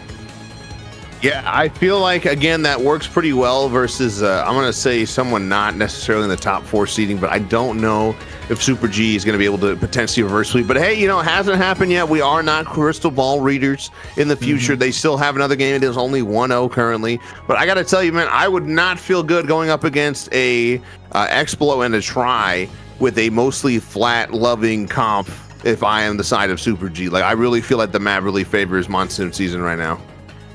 No, I have to agree with you there. I mean, with the comp that they're running, it really favors their style, and it might also really favor their style of play. I mean, especially Pepe's Zuka, let's be so honest, as you mentioned before. If anyone out there has ever fought against Pepe, you know his Zukas are nothing but a death sentence, or a splat sentence, if you will. So, loading on in right now to this next game. We'll see if there's any comp changes coming out from either side. I can see maybe Super G trying to try something new, considering there's no ink vac. Maybe they might switch to splatter shot, and they do. Young Cactus will switch over to the splatter shot to try to combat Pepe in a splatter shot v splatter shot, and Nico Chico will switch to the block blocker Deco with that Kraken, and they will be the first ones to get that pop, but will be able to sustain that paint to get a good push in. Yeah, honestly, man, I do not blame Young Cactus at all. I really feel like their comp struggled into the short-range shooter comp, kind of the opposite, actually, what I predicted. But you are seeing Ontos showing their skill with the bucket, winning that fight even from a slight man deficit. But the strike's coming out. Should be a Rainmaker pickup here pretty soon. They're just trying to clean up people. Steamo's going to drop on their lonesome as you see them go down. Also, Nightmare, unfortunately, going to drop. And that is going to be members of Super G all the way almost up to their spawn, pushing their backline as, again, nobody's home to defend this first checkpoint. Easy 60 points on the board. Absolutely, and the potential for a lot more. They do have Zuka ready, they do have Kraken, and they're gonna pop pretty much all their specials, including that cooler. And although we do see Nico Chico using that Kraken, unfortunately it's not going to be used for any beneficial use right now, besides not allowing any players to drop. But the Rainmaker's only pushed a little bit further up to 51. The screen's going to allow players on the side of Monsoon Season to rush on in. Pepe's going to drop down the Young Cactus. Will be a trade? Just barely. No, both players will actually live that out and live to see another day. And actually, I lied to you straight to your faces as Pepe gets a nice Zuka onto one of the players that just jumped on in. So a great, just brutal swings coming out from Monsoon Season as they switch to have a nice offensive push with the Rainmaker. I mean, I see Pepe do this all the time. They trust their mechanics so much that they will just drop down like that. And now Nico Chico did a great job of backing up their shot player, but man, it's so hard if you're Young Cactus knowing you're gonna have to step to Pepe. But right now, man, I feel like if you look at the board, it is 51-0. Young Cactus is gonna pop Bazooka, is gonna almost try to bait out that splashdown, I think was what they were looking for. As I don't even know what just happened, but somehow the members of Monsoon Season are just straight up just in the middle of the map. I mean, it's a brutal brawl right now. I think they just decided to let's hold forward and let's just rush it. What are they going to do? And right now, that's the play we're going for. Simo back into a corner, getting down to 81, which is not really the push you want to see. Shiny's going to try to just be on their own here, but they do have Cooler ready, so they're going to go ahead and reset. We're going to see the members of Super G pick up this Rainmaker and try to rush it to the right. They do have the Kraken Raid, but unfortunately, it is the Rainmaker carrier that has it. Simo's going to go down to a great Rainmaker shot from Nico Chico, and with two players down, only the Expo having that splashdown ready to go. They're going to be trying to just file in some points. Even if they go down here, that will be a push down to 40. Young Cactus will go down to a splashdown, and that will finish off a complete wipeout as now Monsoon Season picks up the Rainmaker, and they're wasting no time OBT going to this checkpoint. Yeah, absolutely, man. And also, Cactus, I just want to point out, I feel like the game has been all Super G, but they only have pushed to 40. I feel like with how dominant their performance has been so far, you would expect maybe something closer down to the 20 mark. Pepe gonna point blank Zuka, doesn't even need his eyeballs to see. As you see in them go up against Ontos, that is gonna be the end of Pepe and the end of that push, but at least the first check is broken, so something to make up there. But man, they just have not been able to crack that corner and just get past onto their side of the map, Cactus. Definitely not, but this is really giving me kind of a deja vu to a lot of sets I've seen where they are really close to getting that lead. All it takes is one very, very minimal slip up from the side of Super G for them to get that lead, and it might happen fairly soon as we are counting down the minutes of this game, the seconds of this game, down to a minute 20 left on the clock. The players of the side of Super G are going to opt to just pick up the Rainmaker and just try to run it as Simo's trying to get a pick up from the behind, but it will not be enough. The splashdown is used in mid, and it's only trying to try to defend the Rainmaker on their own. They will get some nice tap shots out, even though that push will be down all the way to the 29 mark. Ontos will get two players down and trying to play around that screen right now, as Shiny's the only one left alive in their spawn section here. It's just going to be a nightmare fight off against the Blob to try to solve things out, but less than a minute to go OBT, and that might be the final push for Super G. Really good stuff. I was a little concerned seeing Nico Chico with their Kraken grab the Rainmaker, but as soon as I did that, I noticed that there were 2 members down and 2 members in mid, basically. So really good awareness for Nico Chico to see that there are basically only 2 people in front of him. Really opportunistic push there. Unfortunately, Pepe is going to be the one with the Rainmaker, so they're not able to actually help defend it. But man, Ontos has really just made themselves right at home in this mid section, saying this is a great map for Bucket. I don't know what OBT was talking about in team preview. Oh, Pepe with a massive double with the Zuka, and the Rainmaker's just going to run it all the way forward, but no, they're not going to be able to get stopped or push that far enough in time. They just got to try to stall out this Rainmaker and be careful picking it up as the members of Monsoon Season try to get that final push in. I thought they might have had that with the way they were able to get the Blobber down from with no Kraken, but unfortunately, Monsoon Season could not get those final points needed. 68-71 is the final score. Super G tying things up. Yeah, and look at that, well, guys. We got a ball game on our hands. This is not going to be a 3-0 like the last round. And yeah, you saw it right here, man. Pepe gets this absolutely clutch Zuka shot. Unfortunately, the bucket is above them, and I feel like had Stemo kind of like either squid rolled or just gone a little bit here, that would have been game right there. But really good. Honestly, I think all that boils down to, again, that really clutch decision to pick up the Rainmaker when they were mid. Nobody was defending them, because again, if they still had only pushed to 41, that would have been the game for the Sunset Surge team. Yeah, and to me, honestly, the biggest thing I kept thinking about was every time they would pop that Rainmaker by that pedestal on the side of Super G is Monsoon Season going to pull off a flank? Are we going to see like a Simo flank? Because they were sharking a lot that game, and they were finding a lot of flank opportunities, even from Nightmare. Nightmare would find their way into mid and have a 1v1 with literally anybody. And I was really expecting them to just ignore that Rainmaker and just rush on in and get a sneaky point lead, but did not happen. Props to Super G for keeping an eye at all times on that Rainmaker. And overall, just a really nice game back and forth from both these teams. And honestly, that game felt a lot closer than I was expecting, OBT. I think both these teams did a fantastic job and really pushed it to the nail. Yeah, honestly, Super G saying, look, man, I know we only won off of DC, but we still deserve to be here. We did reverse sweep that last one. A very close game, like you said. Yeah, honestly, I don't know what was happening on the bottom left side. Like, in my head, I also think that maybe Simo was trying to go for a flank and they just got their feet painted. I would have to go back and look at the replay on that one. But yeah, honestly, man, I feel like in the bucket matchup, it is, if you're the less experienced one, like Simo is in this matchup against Ontos, like it is a little challenging sometimes, because all they really have to do is just like back up and then you're pretty much dead in the water.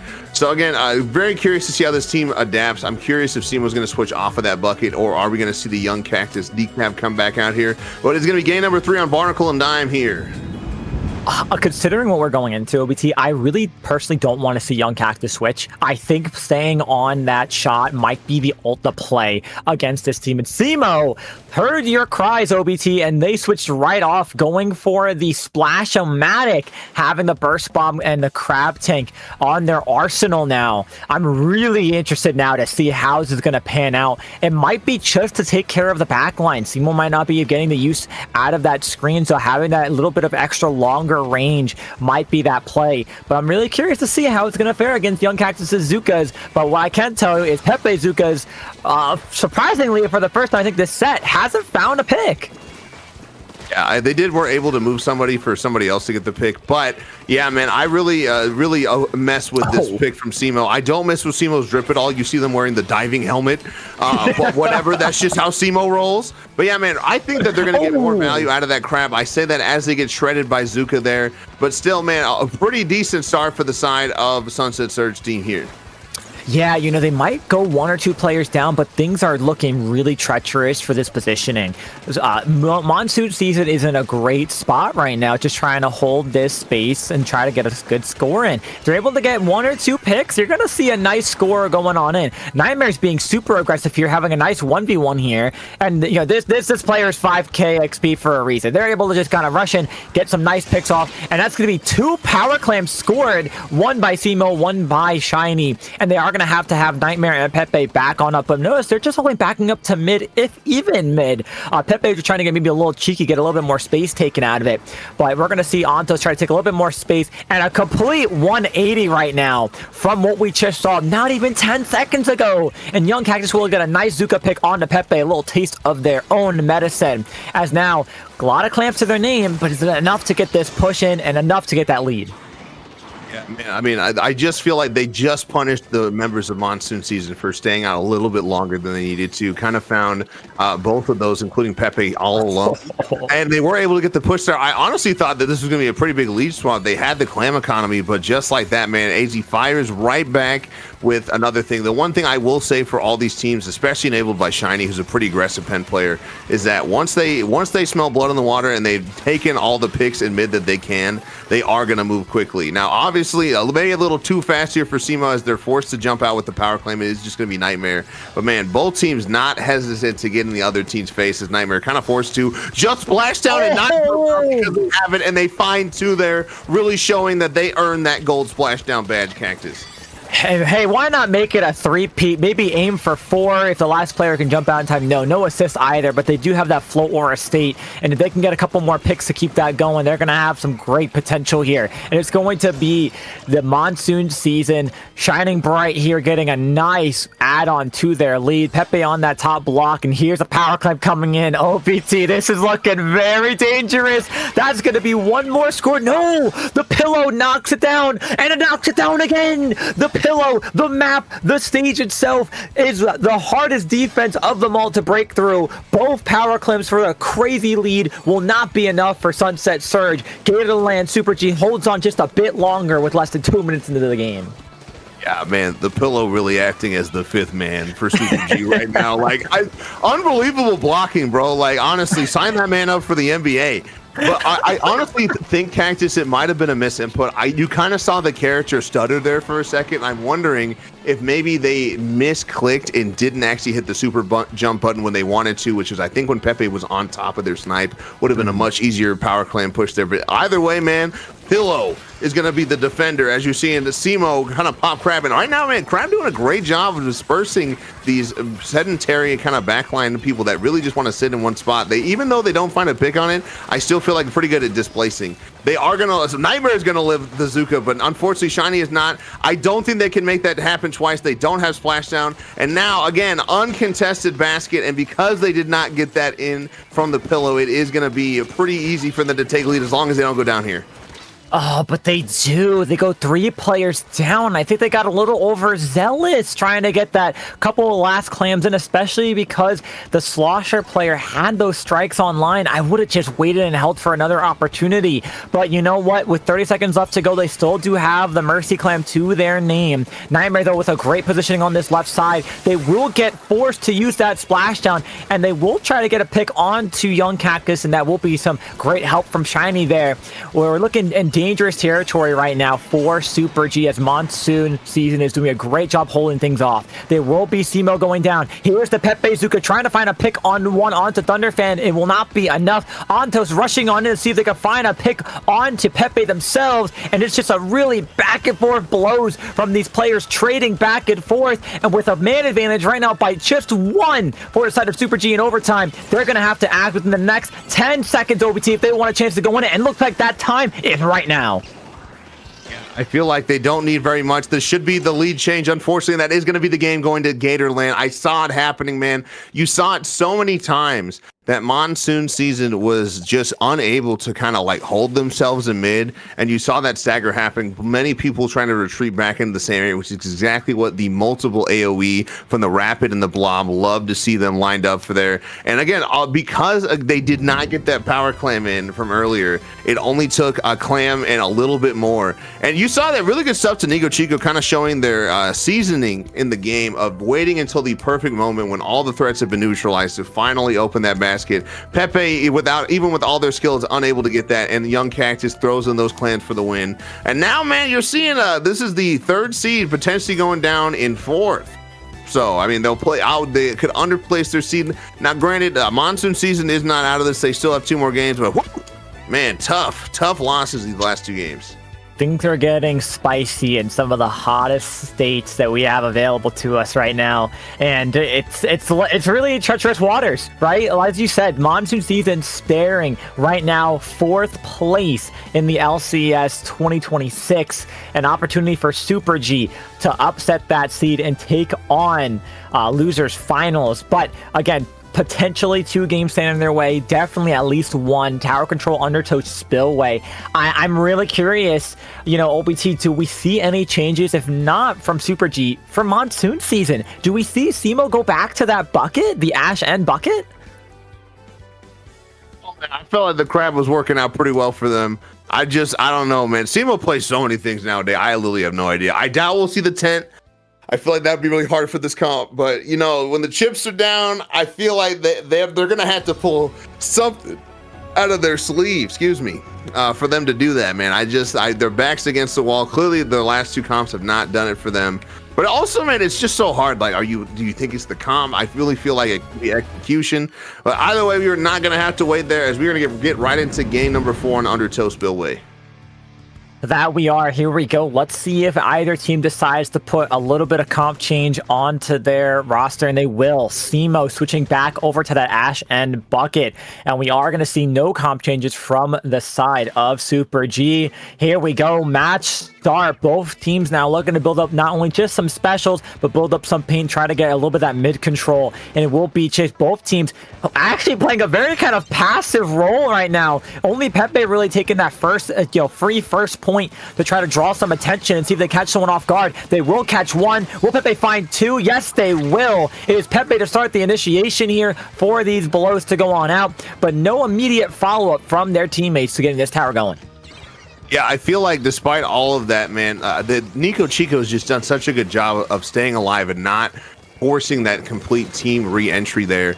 And I feel like that's been really paying off for them, as you're seeing ThunderFan not get 1 but 2 people, as it's going to be this first check going for the side of Super G. I just feel like even though Pepe might be the LeBron of Splattershot, man, I just feel like they don't have like a complimentary roster right now. Constantly I'm seeing SEAMO get picked off first in the engagements. Now granted, they were able to stop it at a crisp 79, but they do need to spread out and start taking space. The purple team has so much optional space to use, especially with the rain and the strikes delaying. That's going to be pretty much a tower reset that Shiny's going to now have to do. Pepe, unfortunately, not going to find it smart. They're coming back for the cooler, as Ontos is now in mid, trying to spice things up. Yeah, you know, I'm feeling a lot of separate engagements being taken from a little bit of both sides right now. Of course, Super G was able to push that tower a little bit further, but I feel like right now on the side of Monsoon Season, we're not seeing that complete, universal engagement from both ends. On the top section of your screen, you will see Pepe win that engagement against Young Cactus, and we'll dive on down, trying to see if they could just solo a couple of fights, but they will get taken on out, and we will see Nico Chico popping that rain, along with trying to get some more space taken care of. We will see a swap onto that tower just so they can grab cooler. SEAMO will drop down on the right, though. I believe they do know that they're there, so they might get pinched off here, unless SEAMO could just be built different and get 2. Fortunately not, just getting 1. And with Zuka's being popped on both ends, Pepe unfortunately having to fall down and maybe potentially reset. Unfortunately not. They're just going to try to win this engagement straight on through. And OBT, we're nearing that last checkpoint, so it's going to be Monsoon Season have to find the answer to try to stop this push. Yeah, I just feel like, unfortunately, Pepe cannot out-mechanic this team like they are used to doing, I feel like, with other people. And, man, they have just been staggered for the last, 90 seconds, I feel like. SEAMO going to walk up, get taken out by Ontos, man. ThunderFan looking to close out this last checkpoint. They do get the 3rd checkpoint. Members are jumping in, trying to put this game away. It is just Ontos on the tower. They need to find something. Shiny jumping onto Tap Shot, and that is going to be the last one. They should have a rapid jump in somewhere. But, man, now they have to completely just knock out, man. They're behind all 3 checkpoints. It's going to be quite the mountain to climb for Monsoon Season. And as you were saying before, they really were staggered. They were in a really rough position. I don't think that screen is where they wanted to throw it, because that just leaves that whole bottom section, effectively that screen affecting nobody. But we will see this splashdown immediately pop from Nightmare, and a nice double to helpfully get the ball rolling, as they're going to be super aggressive here, taking off angle, try to get 3. Hey, why not we try to get 4 for this one, as they're going to try to push this last player that is coolered out. That will be a nice quad to push things off, but OBT, no one's pushing the tower. All that effort, and there's been no follow-up. I feel like, again, the members of Super G are just so good at displacing. You know, they have access to the rain, the blaster, the blom. the Zuka, the strikes. There's so many things to get them away from the tower. And even though Nightmare got just a absolutely just super clutch quad, again, how often do you say, yeah, but the Explo got the quad there? And again, they're trying to make magic happen twice, dancing around this blaster, not going to find its mark, unfortunately. That was a nice sign of life there, but again, nothing concrete coming out of there. You've seen Pepe jumping and get taken out immediately by the members of Super G.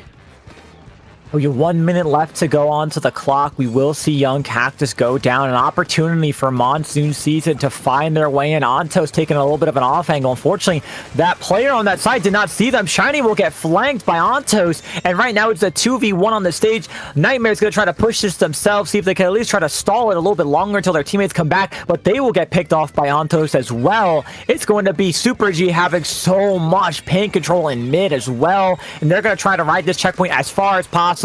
A nice pick on the Pepe, because that's just the Blob Lobber doing its magic work.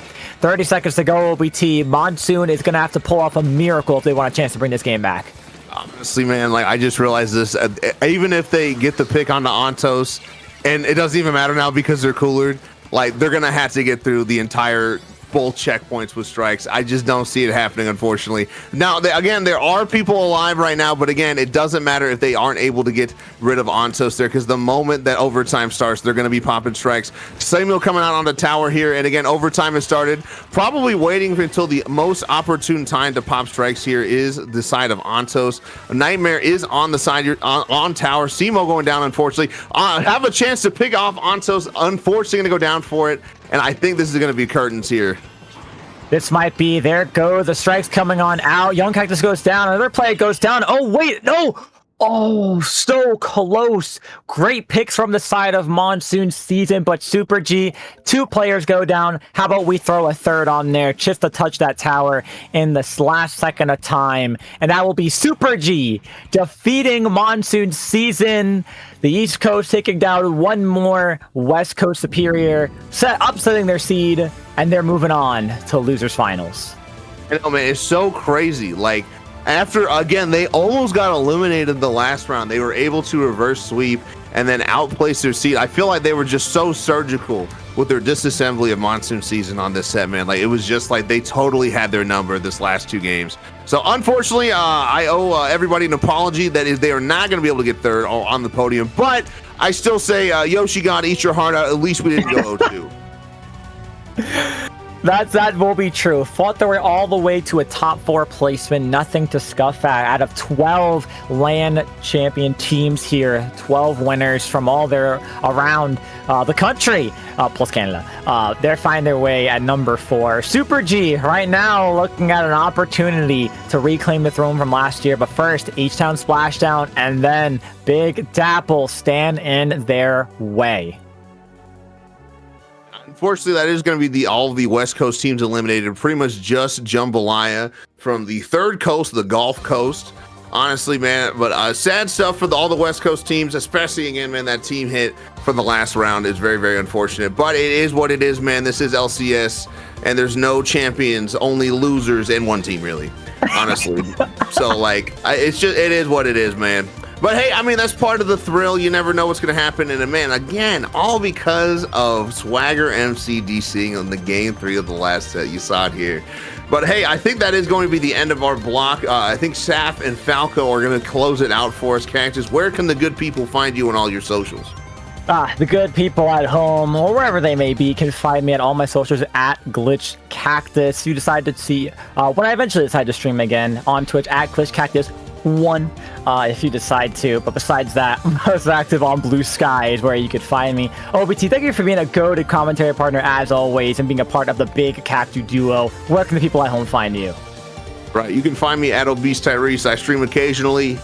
I Blue Sky Skeet occasionally. I commentate occasionally. So, you know, if you want some occasional content, hit me up there. But again, we have been Big Cactus. Happy to service you on the LCS. Don't go anywhere, y'all. We have losers finals and grands coming at you. See you later.